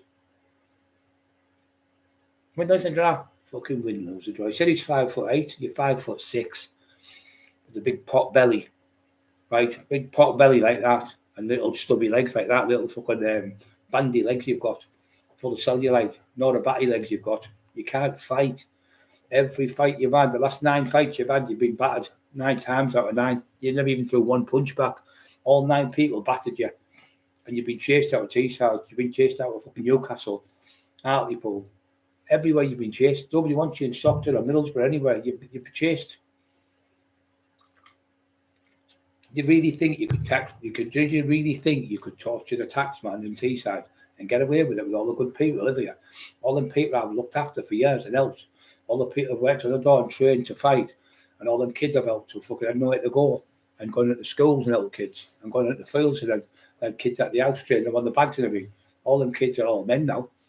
And they won't let you get away with it. And that's what's happened to you. You've been battered that many times. You fucking shit yourself. You've ran. Every son you got hit, that young kid, he was only 15, 16, knocked you out. You were sniffing shit at the Queen's Head in Stokesley. The lad come in 15-year-old that you were left open, sparked you unconscious, chased you out of Teesside. The gypsies chased you. You're a coward. You're a shitbag. You've got no bottle. And your wife, she's a pure fucking coward as well. And you hope all the people from Harrogate can understand Shirley and Boyle and Jamie Boyle. This is all about them. Take a look at this page to see what they're doing to people. Watch what these people are doing to people, torturing people all over the internet. Just because people won't bow down to him. And when somebody has an opinion, says, "Oh, Brian, I don't really like you," I'll go, "Okay then, thanks for your comment. Enjoy your day." Then they might come back and say, "You know what, mate, I got you wrong, you know. I was told you were this, that, and the other." He said, "What a polite man you are." Then you've got another friend. But when you start arguing with people and screaming and shouting at them, just because they've said, "Oh, I don't like you," or "I think you're a bully," or "I think you're this," or "I think you're a liar," or whatever, you just say, "Oh, okay, that's your opinion." We've all got our opinion. There's a thing, it was Abraham Lincoln said, "You can please some of the people some of the time. You can please most of the people most of the time, but you can't please all the people all the time." But that's what you want to be. You want people to please you all the time, but people won't please you all the time because it's called a democracy where people have the right to say what they want. And as soon as anyone says what they want with you, you start trolling them with their threats to burn their house. That's always the same. "I'm going to bum your dog. I'm going to rip." It's every Teddy Dick or everyone who comes on. It's everyone saying that's that daft cunt now. That's you. That's fucking Boyle. That's that Boyle. Roll Moat, because he put a thing on the other day saying, "Roll Moat." The police have said to him, this is him delusional, saying the police have been. The ex-police officer who's in the charge of the murder squad, he's done a book on, said Ray Morton's been and said, Cockerill's got 6.5 hours. We've got the Cleveland police. He's not in the Cleveland police, Jimmy, so he wouldn't be able to divulge that to you. That would be conspiring if he did, because he's not in the police force no more. So he's turned around and showed you information on an ongoing investigation. So Cleveland police are going to have to look at that. They're going to have to pull him in and question him.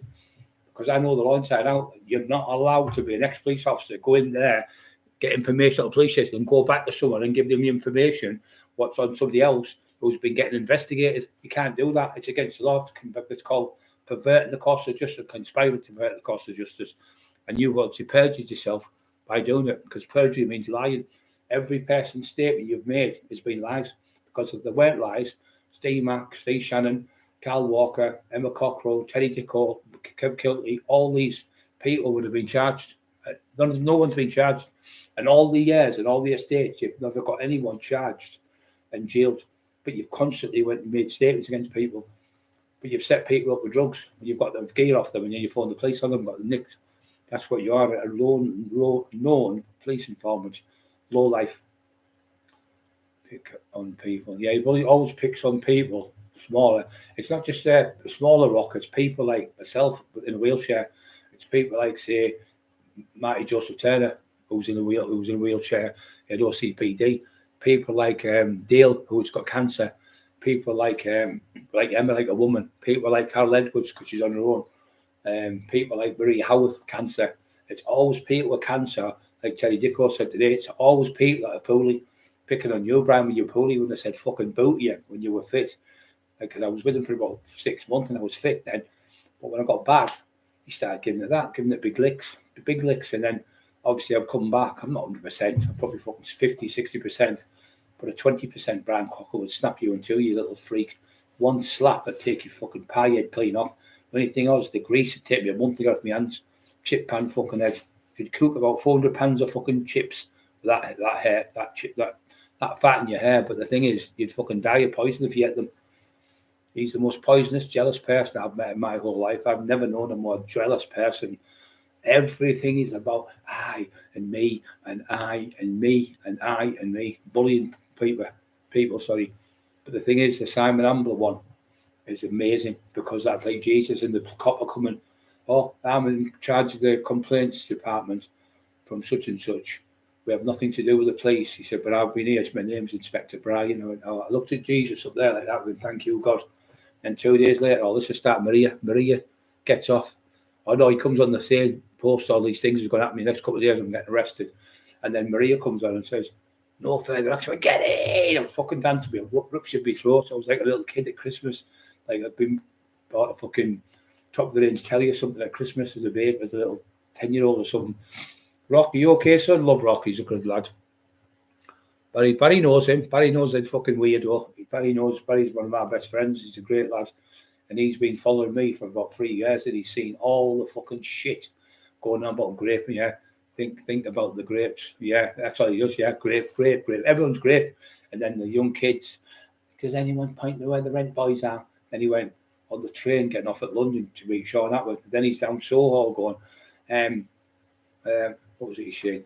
I can't, oh, he's in the gay club and there saying, I've been in the gay club all night drinking double brandies all night, but you were on the streets making money for homeless and spend it all on drugs and drink and fucking young boys. And you said, your words were on the Jimmy O'Neill show, we've got that all screenshot, Emma's got it all for me. Everything I've said, I've got ready to show. The cops say, well, there he is there on the show. There he is on that one. There he is on Jimmy O. There he is in Sean Atwood. There's the copper on Sean Atwood.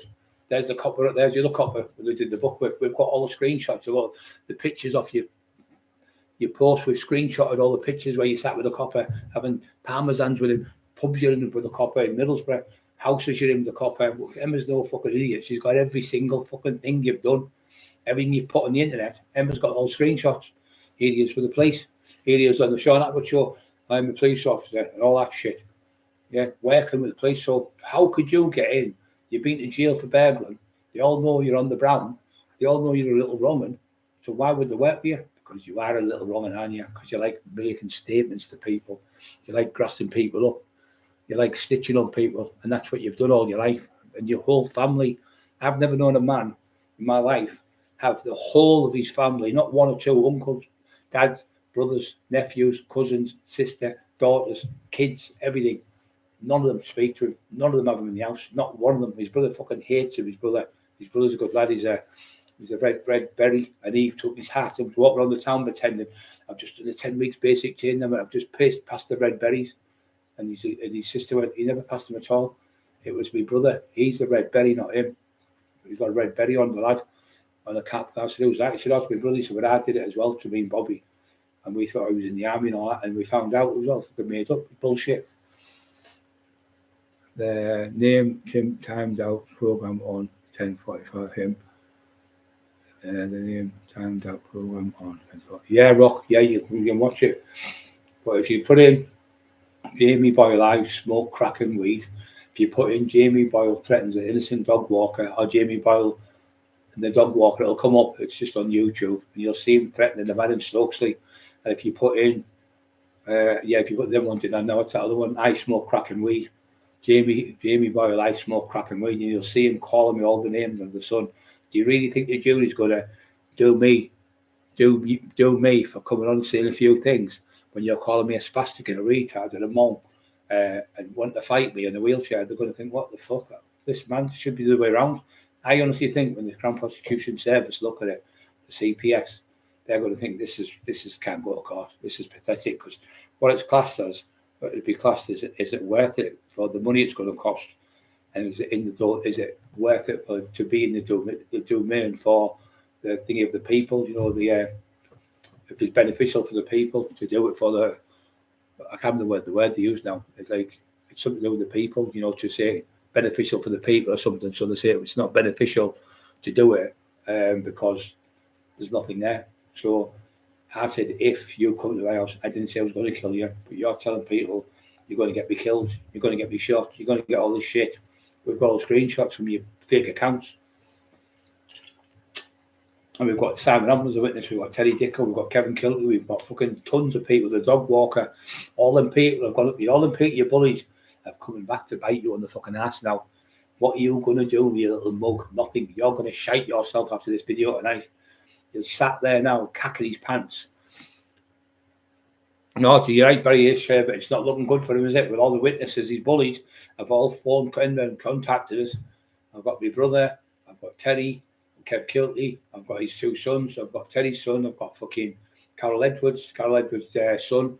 All them lot would go to court for us and say what he's been doing. Torturing the Lee Duffy family, torturing fucking Emma when I was in hospital, torturing women. Loves torturing women. He's a big man, and his wife's let him sit there. If that was me threatening a woman, Emma would go fucking mental with me. You know, I wouldn't do it though. I wouldn't threaten a woman.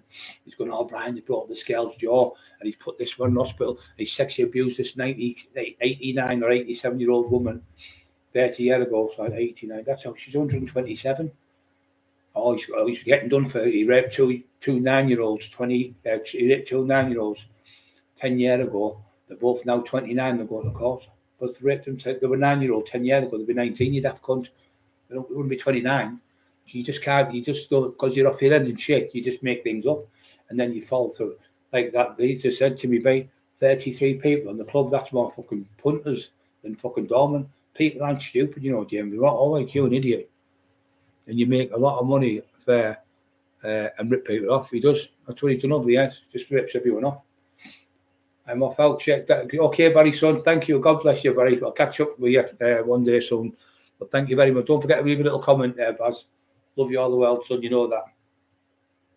The real, look at him. The real, your nightmare. He got cloned the other week off you daft cunt. You cloned my pal. One of my best friends. The real your nightmares, great lad. You can't stand it because these people are standing up for me. You hate it. Good. Yeah, thing of what happened. Yeah. Thank you so much, guys. And Tinfoil is a nutcase. He is fucking nutcase, ginger nutcase. Make a lot of money affair. The nightmare when done on exposed. Yeah. Real nightmare. Well done on Emma. Yeah, you've seen it, didn't you? The real nightmares. It's disgusting, isn't it, mate? He went on there. He said, "Oh my OMG, oh my God," and then he put shocking on. Thank you for that comment because it's absolutely shocking what he's done to Simon, what he did to Simon Ambler and Delbert and Hyde, trying to get them two big lads to fight, so the little wanker could sit in the corner laughing at them. Well, they're pulling each other's heads off, and that scumbag sitting laughing at them, and he caused the trouble. This is what he does everywhere he goes. He's fucking vile, and he can't fight sleep. He's never. It's 27 pounds. You have diarrhea. That's what you've had. 27 pounds of diarrhea. You fucking coward. I can't believe that. Yeah, well, Gaza. I know Gaza through my uncle Frank because he knows him well because he was at the borough with him. Gazza's all right. He's not a bad bloke. He's just fucking loopy. He actually killed his friend in a car crash when he was a kid, and he made him mental. He was driving the car, I think it was, and the car crashed, and he was only about 9-year-old, the kid. And he was after that, he was never the same kid, different lad. He always blamed himself for what happened to his friend. I honestly think you've never seen the best of Gaza. I honestly think you've never seen the best of Mike Tyson. I think Mike Tyson was used too much. He was fighting. You see these boxers fighting twice a year. Tyson was fighting every 6 weeks. He had 50. He had something like he made £50 million in 1 year at 21-year-old, most paid high sportsman in the world. But he was fighting every 6 weeks, destroying people. But it burns you out. It's like playing football. It's like the Man United player, the black lad, French kid. I can't remember his fucking name. Martial. The other one, the fucking call the little one. Ollie at the wheel, Ollie fucking, what do they call him? He played him when he was injured all the time. And when you're injured and you play injured, you get even fucking worse injuries. So if you're ever injured, please, if you're playing football or anything, come out of it and leave it. Go away for a week. Rest your bones. Plenty of protein, plenty of carbs, and build your body back up. Because when your body's injured, it's telling you that injury is telling you you're going over the limit. And you can't. If you can train on an injury, say you've got a bad leg, you can do a bit of chest. Do biceps and things, work around the injury like shoulders and stuff, but you can't go and do your legs. If you fucking tore your leg or strain the leg, you'll just exacerbate it, aggravate the injury more, and you'll end up hobbling on your fucking legs really, really bad for the pain. 44 thumbs up, 94 on still. It's amazing tonight. The amount of people watching, I really, really do appreciate you all being on. I think this fucker's finished now. I really do. I'm a liar. I'm lying about the stuff. So, well, why was I told by the police not to say the word tinfoil? Because you said it gives you dual alarm distress when you used to be on the brown. That's what you told the CID. And here's another one, guys. When do you ever get done by the top CID for a malicious communication? Come on. CID have been involved all along. It should have been PCs. Wasting fucking CID's fucking time. He should be done for wasting police time. Thousands of hours of time, fucking probably millions of pounds he's probably cost over the years, the amount of people he's grassed up. And every time it's no further action. So why are them police jumping through hoops for this little scumbag? I can't understand what's going on. And everyone else is the same. How can he keep making the same statements over and over again with the same bullshit? And every time they check him, there's no further action. Why don't you grow a pair of balls, Cleveland Police, and cut ties with this fucking lunatic and let us all go back to being normal? Let us all go back to being happy. He's ruining people's fucking lives, destroying people, trying to make people look like paedophiles and monsters and rapists, having people's fucking houses smashed up with fucking petrol bombs and firing bombs. He's going to kill someone before you fucking do something, wake up and smell the coffee. I'm telling you now, on my brother's grave, my dad's grave, this man's a danger to society. He's a danger to his wife. She's a danger as well to the child in the house. That poor child's in the house with them two lunatics.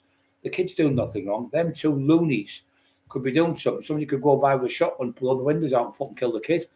That's what's going to happen to this fucking idiot. He keeps moving him, and you keep moving him, giving him a safe house of haven, putting him in a safe house. There's people out there fleeing violence off the husbands or fleeing violence off the neighbours or whatever, can't get in a safe house. But he keeps getting put in safe house like Cleveland Police. It's not right. It's fucking wrong. All he does is he makes sure his windows get smashed. We believe that he's put his own windows through every 5 or 6 fucking months. So they move him out, saying all gangsters are after him. Because what he does, he runs the bills up for the coke and the pills and all the other stuff.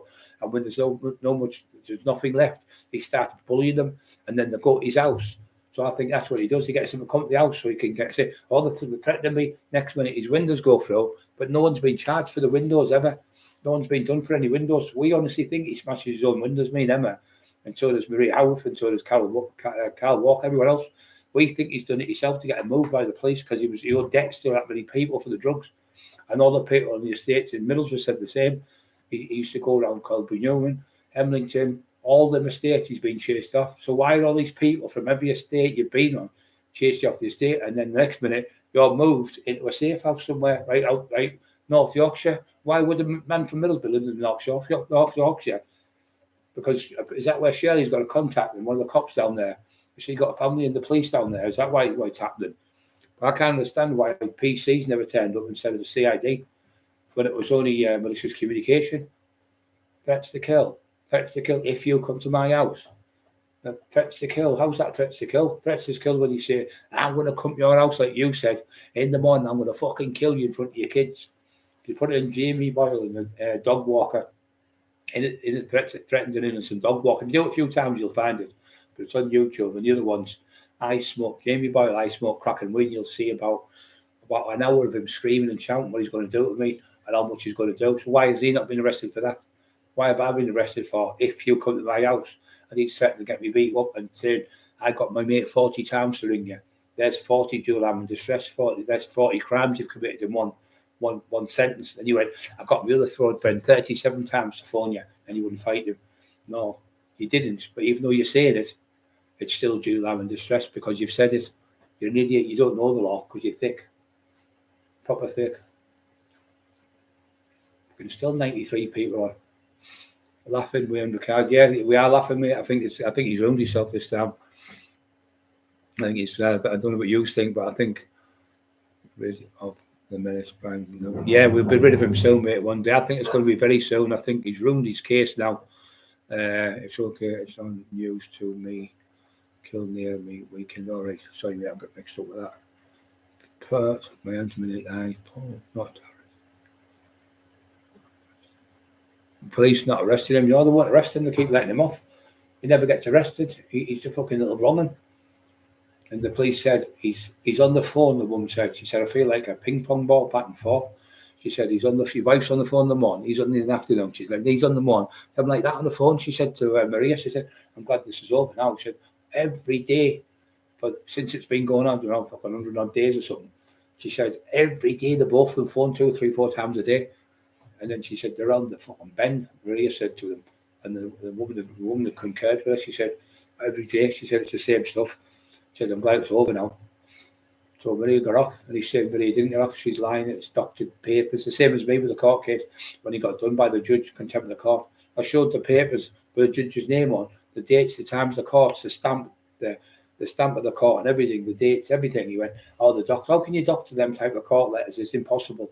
With the emblems stamped in with the embossed it is with the judge's name on it. I'd get done for doing that because for doctoring letters, you get charged for it by the judge. You're not allowed to. Michael Dow Shelley, yeah, that's surprise. Yeah, it's an old one. It's about 20 odd year old. But I've got 4 left. I've got a white one. I've got a black one. I used to have a green one. I used to have about 6 of them. But I used to go out with raves, leave it on the fucking chair and go and left it in the fucking rave club. So I've still got about 40 tracksuits, and I've got about fucking 30, 40 pair of bottoms. I've got about another 20 coats like jackets, just from the old days and retro days from the raves.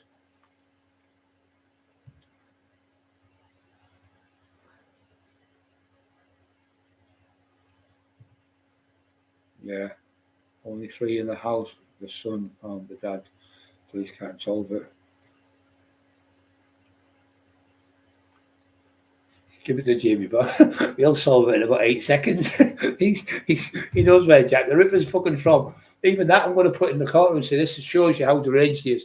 He now really believes that Jack the Ripper is from Middlesbrough. Then I'm going to show them that. I'm going to show you how impaired his mind is and how dysfunctional he is and how deranged he is. Here he is here saying Paul Sykes' ghost lives in his house. That's going to fucking destroy you, you idiot. They're going to look at the jury and think he's fucking not right in the head. The ghost ding, ding, ding, it starts ringing the bell. And it goes, the typewriter went like that. And it's like the poltergeist. It's me, Paul Sykes from the grave, write my book. And he said, then the next minute I had to go and get a priest to exorcise the house to get rid of the poltergeist. So he said, so I said to him, so Paul Sykes being a non's fucking rapist. I said, when you were asleep, was he putting the willies up here? And he looked at me, he was fucking fuming, he was. That was his hero I was putting down.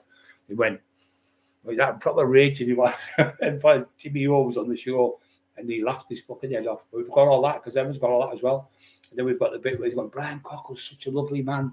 He's so brilliant. Me and my wife love him. He'd never hurt innocent people. He's never, ever hurt kids or women in his life. So why are you saying I hurt people? Why are you saying 4 years ago, that was the best thing since sliced bread? No, because I found out what you are, so you've changed the routine now. Oh, Brian's a baddie. He's a bully. He's this, that, and the other. But when you got me, it was me who was the first person that got you on a documentary. It was me who did the first fucking podcast for you, because you couldn't get in, and nobody was big enough. You had. So when you got me, you're getting into schools and everything with me. You were going to go to the prisons with me, but you fucked it all up, because every time we went to school, anyway, they were off your drugs. Ruined everywhere we went. Bishop Hall, we fell asleep in front of 400 people. You ruin everything you do. We could have been flying now. You could have been with me. Could have been sky's the limit. Terry said the main thing, and Lee Waltley said the worst thing for him. You'll sit back and think, when I was with him, I was getting everything. I had the best of clothes, best of food, everything. Now I've got fuck all. It looks like you're living in a bed sit in Leeds. That's where I think you're at. Because where's the so-called documentary you're putting on with where's this Paul Sykes movie you've been making? You were telling everyone Wakefield about 3 months ago. You've got all the cameramen coming. They're coming tomorrow. We're starting filming. We've got everything together. We've got the actors. Nobody in Wakefield. Not a thing again. Bullshit. Then you told everyone you were doing these books. So what he said, I've got this Julian Whitted, I've got this book and that one. I've got 4 books all written.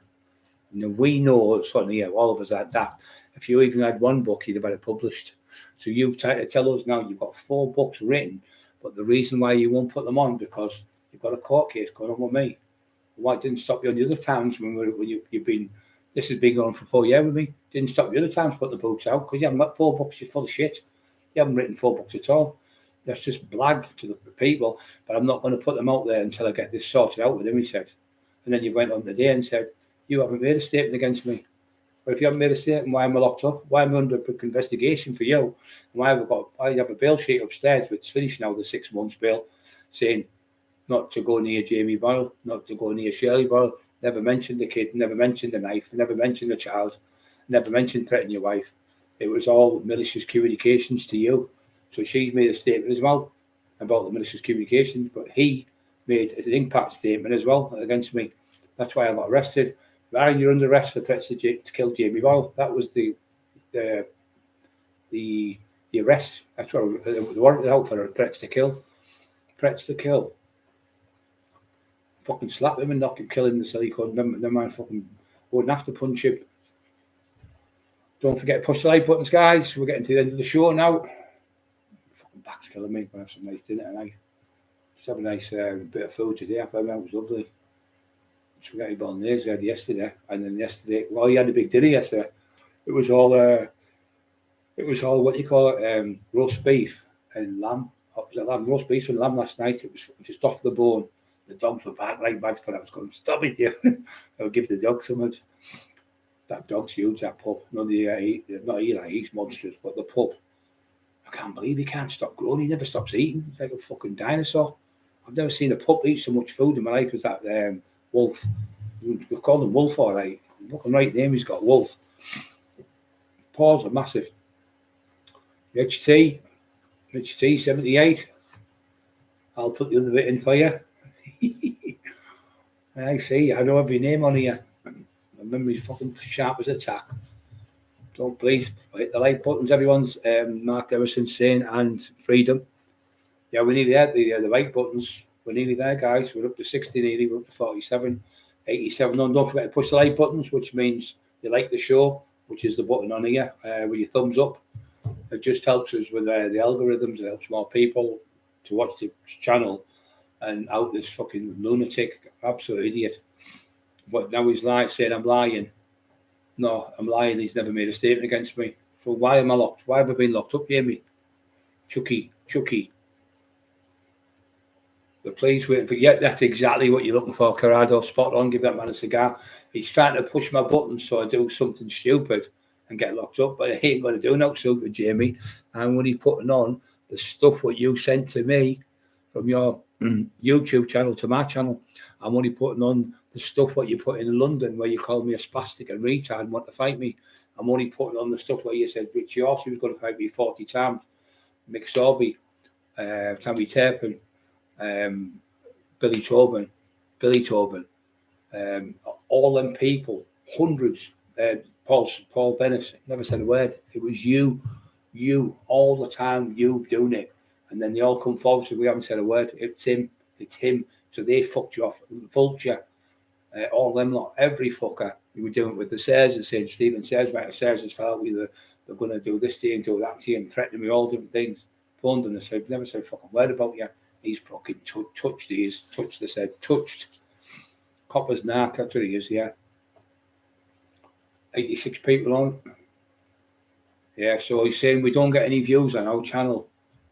You daft cunt. We've had just I tell you what it was. We've had 29,846 people in 7 days. By tomorrow, I think there'll be about 34,000 people, 35,000. Probably within next 5-10 days, probably 40,000 people watched it in a week. Because what you do, you get that week, and then the next week ties over to the next one. So we're getting more people every day. 90 people still sitting watching it. Please hit the like buttons. Definitely ill. Yeah, you're right. He's definitely ill. We really wish that he would go and get help. Being a Christian, get the injections in him or whatever, tablets. Get his head right, and then come out and go, look, I was really sorry. I was really poorly, but thanks for getting me in the hospital and helping me. Because without you, I wouldn't be here now. But because he's so unnecessary, it has to be about him. It has to be about me. He can't. He sat there watching me. He's fucking raging. He's punching me in the face, but he can't hit me.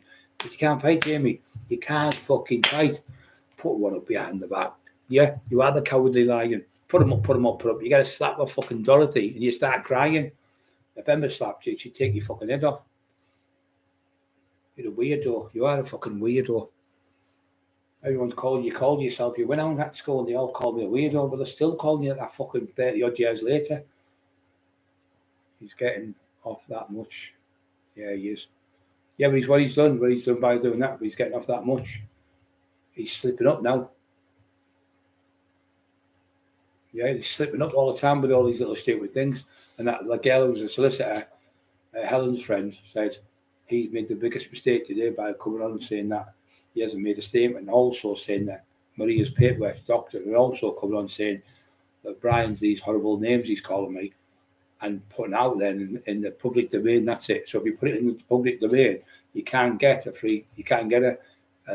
proper trial because people have heard what you're supposed to have done. So people put that in there to believe it and then find you guilty in the trial. So I can't have a fair jury in Teesside because he's becoming the judge, he's becoming the prosecution, the judge, the jury, the prosecutor, and the what do you call it, the hangman. So he thinks he's all three of that. So he's playing the part of all of them, and I've never even been charged yet. There's no charges. There's nothing to charge me for. If they charge me for one, they're going to have to charge him for the stuff I do for him then. Whoever's got all the stuff on him, they're going to have to charge him. He's fucking mental. Caution, £80 fine. Yeah, that's it. I won't even take that way, no, because if I take the caution, I won't be able to get compensation off the police. So I'm not taking the caution. I'd rather go to trial because I've got that much proof on Chucky. I buried him. Honestly, God, completely buried him. I can't wait to go to court because I'll get all my legal aid free. That's what he's saying. That's a new one he's saying today. Oh, what I'm going to do when I take you to court, to the civil courts, and get you an injunction on you. Well, wait a minute. Whoa, you've just said you're going to be 15, 20 years a day. You've got 6.5 hours of proof. So why you couldn't afford? It's $2.5 grand or $5 grand to take you through a civil court case to do an injunction on someone. Why are you going to get 2.5 grand? You can't get 2.5 fucking quid. Talk your ass. It's £700 for £1,000 an hour for a barrister in the courts. You have to pay up front. Well, you get that money from your own door. What are you going to say to the door? Can you lend the money to pay for my court case? Crackers. It's getting worse. He's got 96 on now. Fucking hell. Yeah, he just lies every time. But you've got to watch these videos. It's on Emma Cockerill YouTube. Emma talks to Simon. Emma talks to Simon. Remember that. And the other one he's on is Jamie Boyle, I Smoke Crack and Weed. And have a look, people, on there. Just bear with me and have a quick look, and you'll see him calling me all these horrible names, and then saying I smoke crack and weed, and I can still fight you, Cockerill. So how can you go to court when you've admitted that you're a drug addict and you're on two types of drugs? The case will get kicked out. You can't go to court when you're on drugs because you're impaired, and you can see you're impaired by the state of you, and you're screaming and shouting. They're going to think this can't go to court. He needs sections. All these things we've got against you. It's not one or two. There's hundreds and hundreds. Hundreds and hundreds Emma's got, so it's great for Emma's. It's killing me. Yeah, it's been good tonight. But we're going to be back on tomorrow. Just talking about the training and stuff. So there's nothing else we can say on it yet. But don't forget to look at the Simon one where Emma talks to Simon. It's on Emma Cockerill YouTube, and YouTube, I Smoke Crack and Weed. Jamie Boyle put his name in, and you'll see he's saying I'm lying about that. He said he never smoked crack and he's never took weed in his life. He said what it was, he had 2 paracetamols and 2 cold calls, and that's what it made him feel poorly that night when he was on stage and fell asleep. So it just made up lies. I'm freezing now. Right, guys, I think I'll go. I'll let you go and have a rest. I know there's loads on, but my fucking back's killing me. I'm tight as a drum. I'm going to have to do some chest tonight, I think. And a bit bigger now, I've been doing a good bit of training. I've been having a lot of rest as well. But, I did back, not yesterday, the day before, and then I did it the day before that. So today my back's like a brick. Anyone else got any questions on here? Don't forget to push the like button before you go, please. Everyone's 48. We could have make it 50. We need 2 more. Push like buttons, which is a thumbs up. Thank you very much for listening to me. I appreciate everything what people do for me. And yeah, we only speak the truth, we don't lie. So if you look on the Emma Cockerill speaks to Simon, you'll be really shocked when you hear that. You'll be sometimes you'll be fucking it'll hit you because it hit him. The real your nightmares. He was like, oh my god, he couldn't believe what he was hearing. He said shocking, absolute shocking. When you hear what you saw Emma. It's Simon telling the truth about Jamie Boyle in 2021. He came forward and told us that Jamie approached him and he was calling me names and he was getting the phone up and pretending that he was a certain person having an affair with my wife, trying to get me to fall out with my wife. And all along Simon came on, he went, it was me who phoned you 3 times.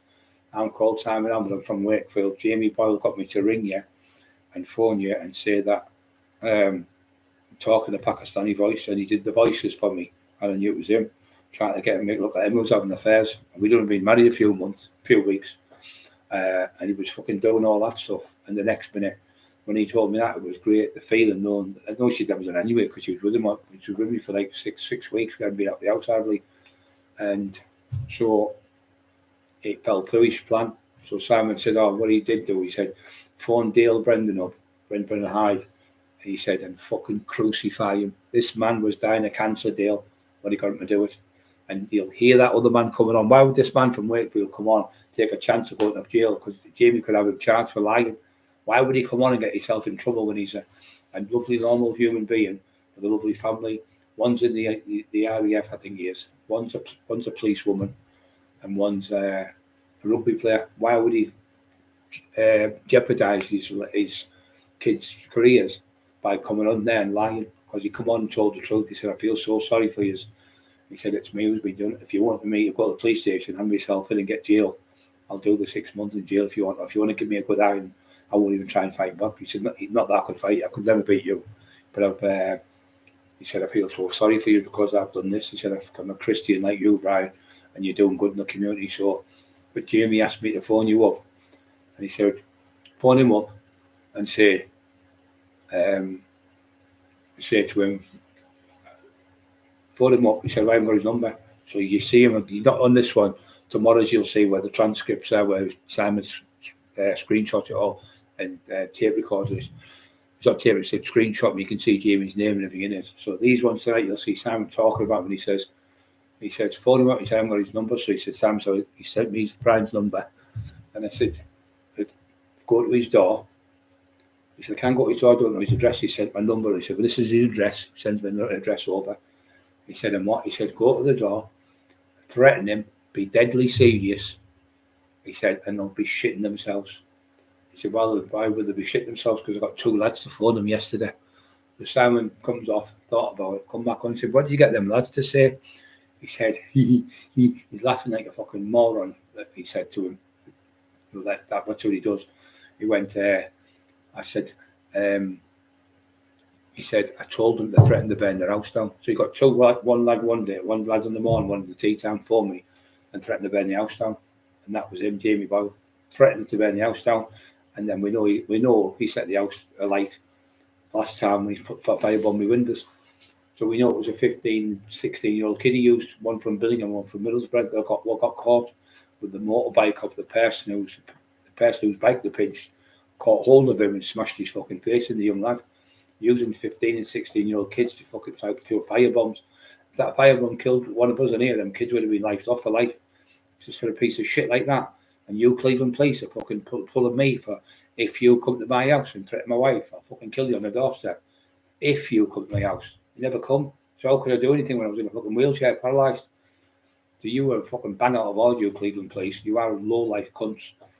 You sat there trying to convict me for something, for nothing. And he's already had Maria in, he's already had Steve Mack in, he's already had Steve Shannon in, Teddy Dicko, Emma, what else? Kev Kilty. He's phoned the police and all these people, and none of them have been charged. They've all been not guilty. So then he said to him, "Oh, I'm going to be on tonight, fishy." So I said, "What's fishy?" He went, "When you cast the rod and you catch a fish." I thought, "Where's the fish? What do you mean? In the river?" He went, "No, on the internet. So you cast away, you do things, you call them names and see if they bite. You go, okay, then." He said, "I'm feeling really dingy tonight. really wanting to get everyone tonight and torture them. He said, let's torture everyone tonight, he says, on the internet. These aren't on the tonight's one you watch, they're on tomorrow's one, but this one tonight, he says.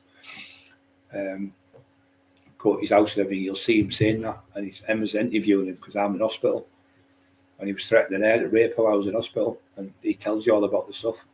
It's like tearful in the way, and you say it's fucking horrible.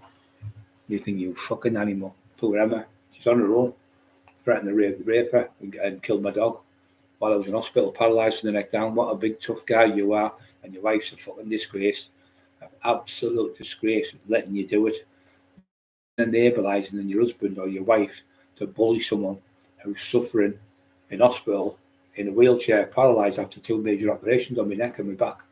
What a coward you are, Shirley, as well. You are a coward, you, because you were letting him do it. You're his wife, you should be stopping him doing this. Poor Dale. Yeah, poor Dale's passed away now, he's gone. Poor Marty's gone, low any bullies. We're sending the gay rate. We saw on this, you'll see Jamie, then that Simon before I go says, and then Jamie started sending me gay rate porn with these black lads on raping another lad, and you'll hear him say it, and you'll hear it, and you'll go, fucking hell, Brian's telling the truth again. He's at it again, he's telling the truth again. This was what's going to fucking condemn you, because no one likes rapists, and you're bullying them up, and you're watching them sending the videos to me and Emma, Carol Edwards, Terry Dicko, Marty Joseph Turner, and all these different people you send gay rape porn to. You are sick. You need putting away. You need putting away in fucking one flew of the cuckoo's nest. You are fucking definitely round the bend. You need electric shock treatment, you really, to put you out of your misery and everyone else's misery, because you're a fucking danger to your family, and you're a danger to normal people on the streets, and you're certainly a danger to dogs, because every dog you say, I'm going to bum your dog, I'm going to bum your dog. That's all you ever say. You're going to bum the dogs, and then you say you're going to rape the dads, or you're going to shit on the graves and piss on the graves. It's your favourite. It's the same MO every time. Every single person who's been trolled off of it, he says he's got the same repertoire of words. So that's how you can tell it's him. Good freedom. Right, I'm going to go. I'm fucking freezing now. I'm starving. There's that many people on. I feel guilty going off. There's 80 people on the fucking live. It's fucking that many people just want to listen to it. Is that good? No, I can't tell you how else. Fuck, I don't know what else to tell you now. Yeah, so if you put on I Smoke Cracking Weed, Jamie Boyle, you'll see him in all his glory, and you'll see him screaming and shouting, how he's going to knock me out, and that's it, I'll fucking school you. He says to Dale, I've had 27 bouts, and I'll mully you with my jab. If you look on Emma Cockerill's page, you'll see where Emma's got all the screenshots of Dale. He's arguing with Dale, and you can see all the screenshots where he's saying, I'll mully you with my left jab, the same MO. Say, my left jab, I'll school you, he says to me. I'll fucking school you, Cockerill, he said, I'll school you. And jumping about like he's a boxer in the street. And he's going, fuck Paul Bennis, fuck Charlie. He's saying that to Paul Bennis if he's out with him as well. And everyone's saying, what a disrespectful man you are. Evil, twisted man. So yeah, he's in the street screaming and shouting, I smoke crack and weed.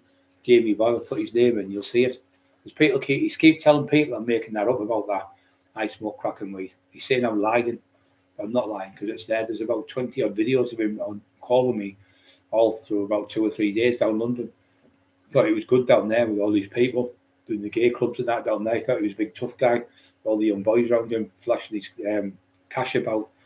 What the money was off street people trying to give money towards people, homeless people, and he spent all the money on himself, like he does every time. That's what he does. Like Freedom saying, yeah, Freedom, we love you. Where's Racing Lady? Is she okay?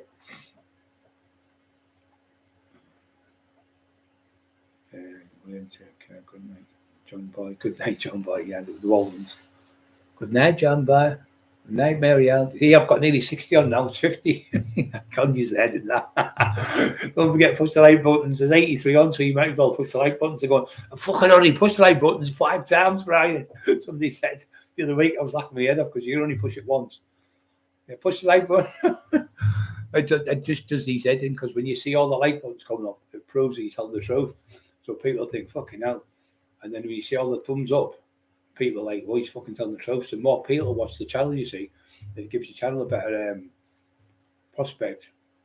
That's a good series. Remember that Prospect in the old days? That was great. I used to love that. I used to watch it. It was on the Saturday night. Fucking brilliant. Brian Boverley, I think, was in it.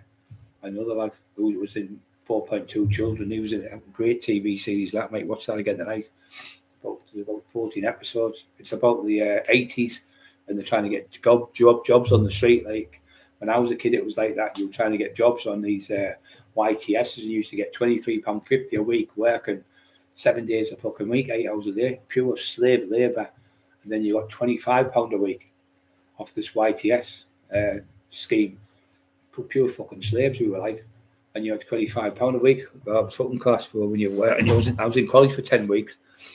I went and I did a course on rock climbing and canoeing and climbing and abseiling and stuff. I did all that. That was good.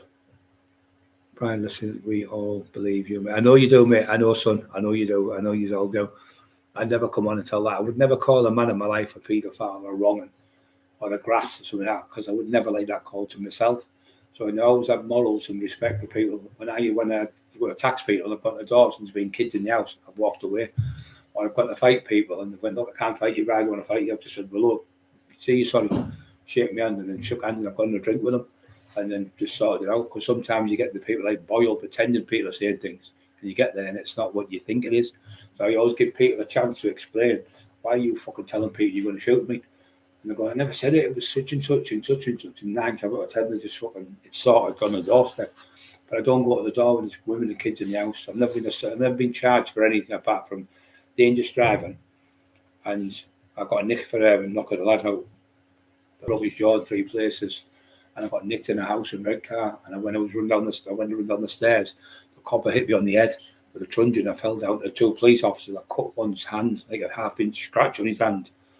And the other one I fell into when I broke his watch, and I went to court and I got 3 years for the driving offence. I got remanded for a driving offence. I've never heard of anyone, never hurt anyone, never crashed it, never caused an accident. But they remanded me for driving offences. And then I was in Durham, and then they sent me to 9 jails for 3 years for a driving offence. That proves I've never been a grass or a dodgepot.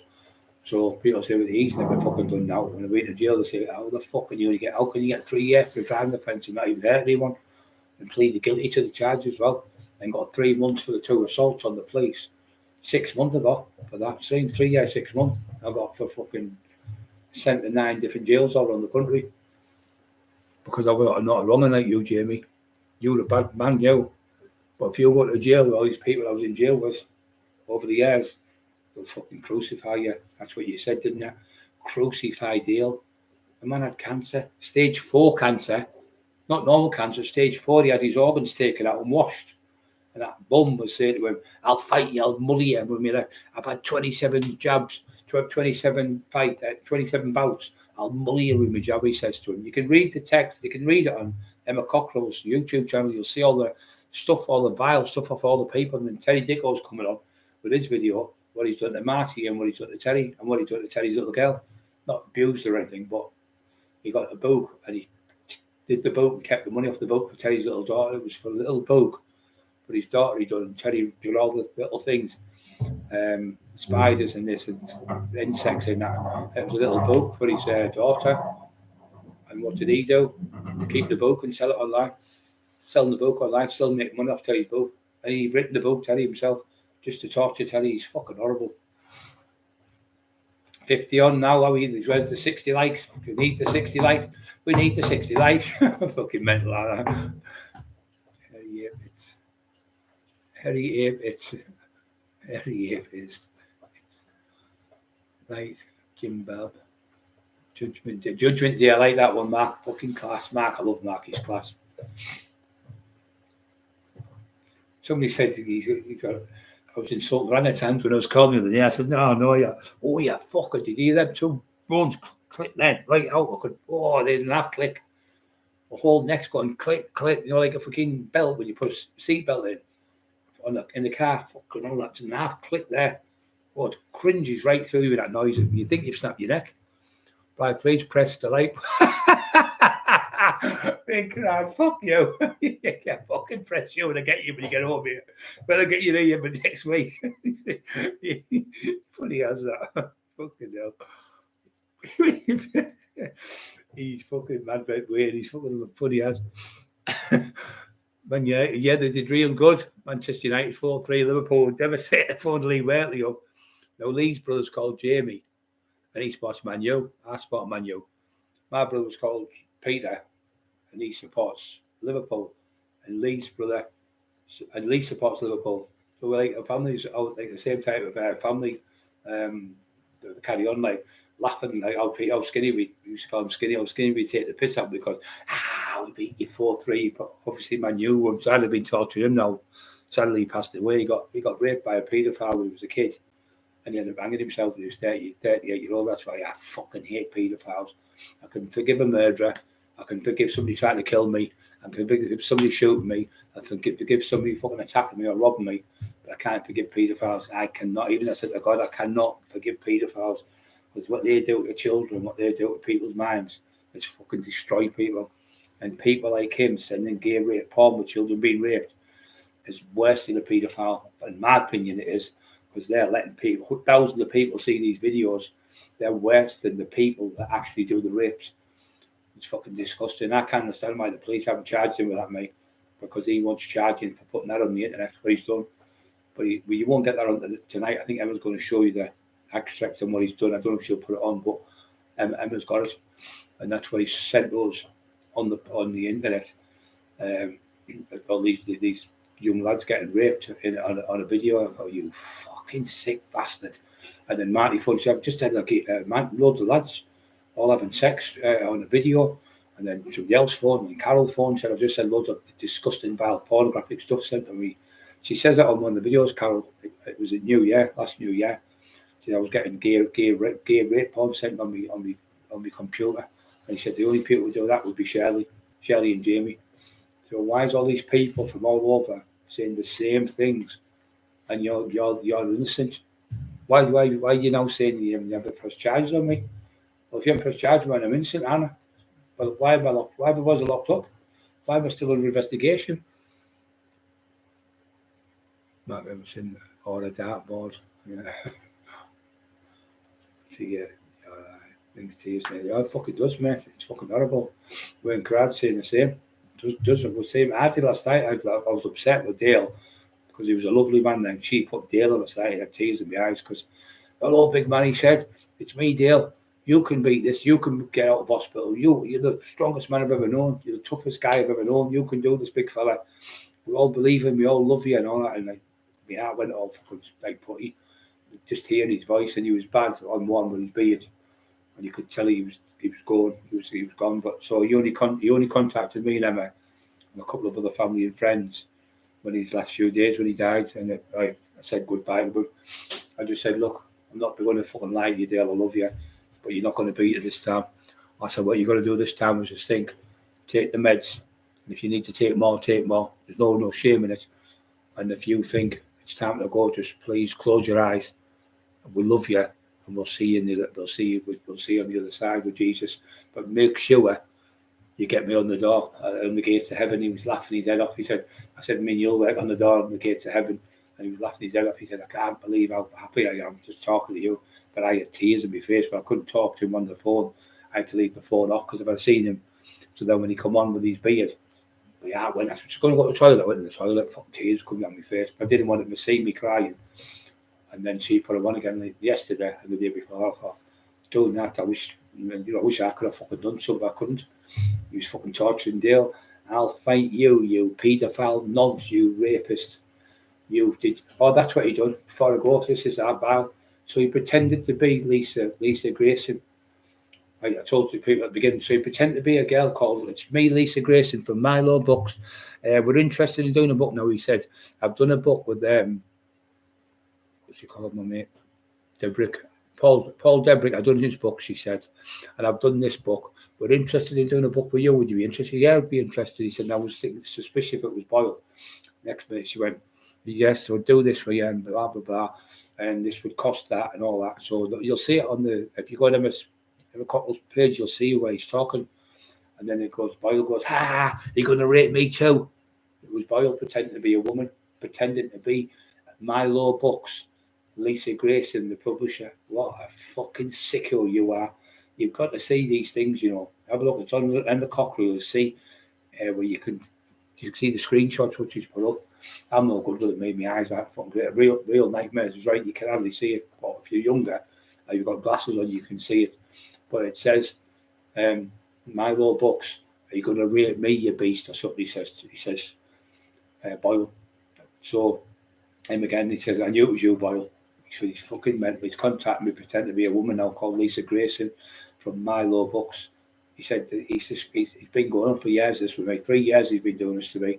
I think it was 6 years Dale got tortured off him. I think it was 2 or 3 years before we met him. He was doing it to Dale. He said he's tortured me. The amount of time and effort he's put into torturing me and trolling me is unbelievable in the last 3 years. This is 2018 he's talking about. So that was 2018. It's 2024 now. Dale only died last year. So all them years he tortured Dale. Terrible. But if you put in Jamie Boyle, I smoke crack and weed, you'll have the biggest laugh of your life, but you'll think, what a dirty scumbag. And then the other one is Emma Cockerill. Emma Cockerill, Emma Cockerill YouTube. Emma, I can't do it. Emma Cockerill YouTube. Emma talks to Simon, and you'll see on there where he's on about the gay rape porn and everything, you'll see all the vile stuff. And I'll guarantee you'll come on here and go, fuck it, I feel so sorry for Emma. When you see it, it's just disgusting what he's done. But I'm definitely going now, because I love you all. 53 for thumbs up, 69 on. Back on what we're going to talk about their training and everything, what for the karate and mental health stuff, so we'll get away from that fucking toxic shite. But I just wanted you to see this tonight and believe. I know he's believers anyway. I know he's all believers, but that's him. We've been on watching. He just took a number down there. He's took it down to 52 from 53. So I know that's you, Boyle. You've just come off. That proves it's you. You'd have to go, because people don't take them off when they've watched the show. They think, oh, brilliant, that show. So you've took it off. Now somebody else will put one on for us. So brilliant. Right, guys. So thanks very much. And the likes is unbelievable. How we're getting. We've got 60 odd, 100, over 100 last the night. Over 100, the one where Maria was on. Good on Maria, I was. Fucking destroyed him. Little woman on her own. Fucking 2 cancer things she's had, Maria. Beat both cancers and still beat you, Boyle, and your whole police force. Bye, guys.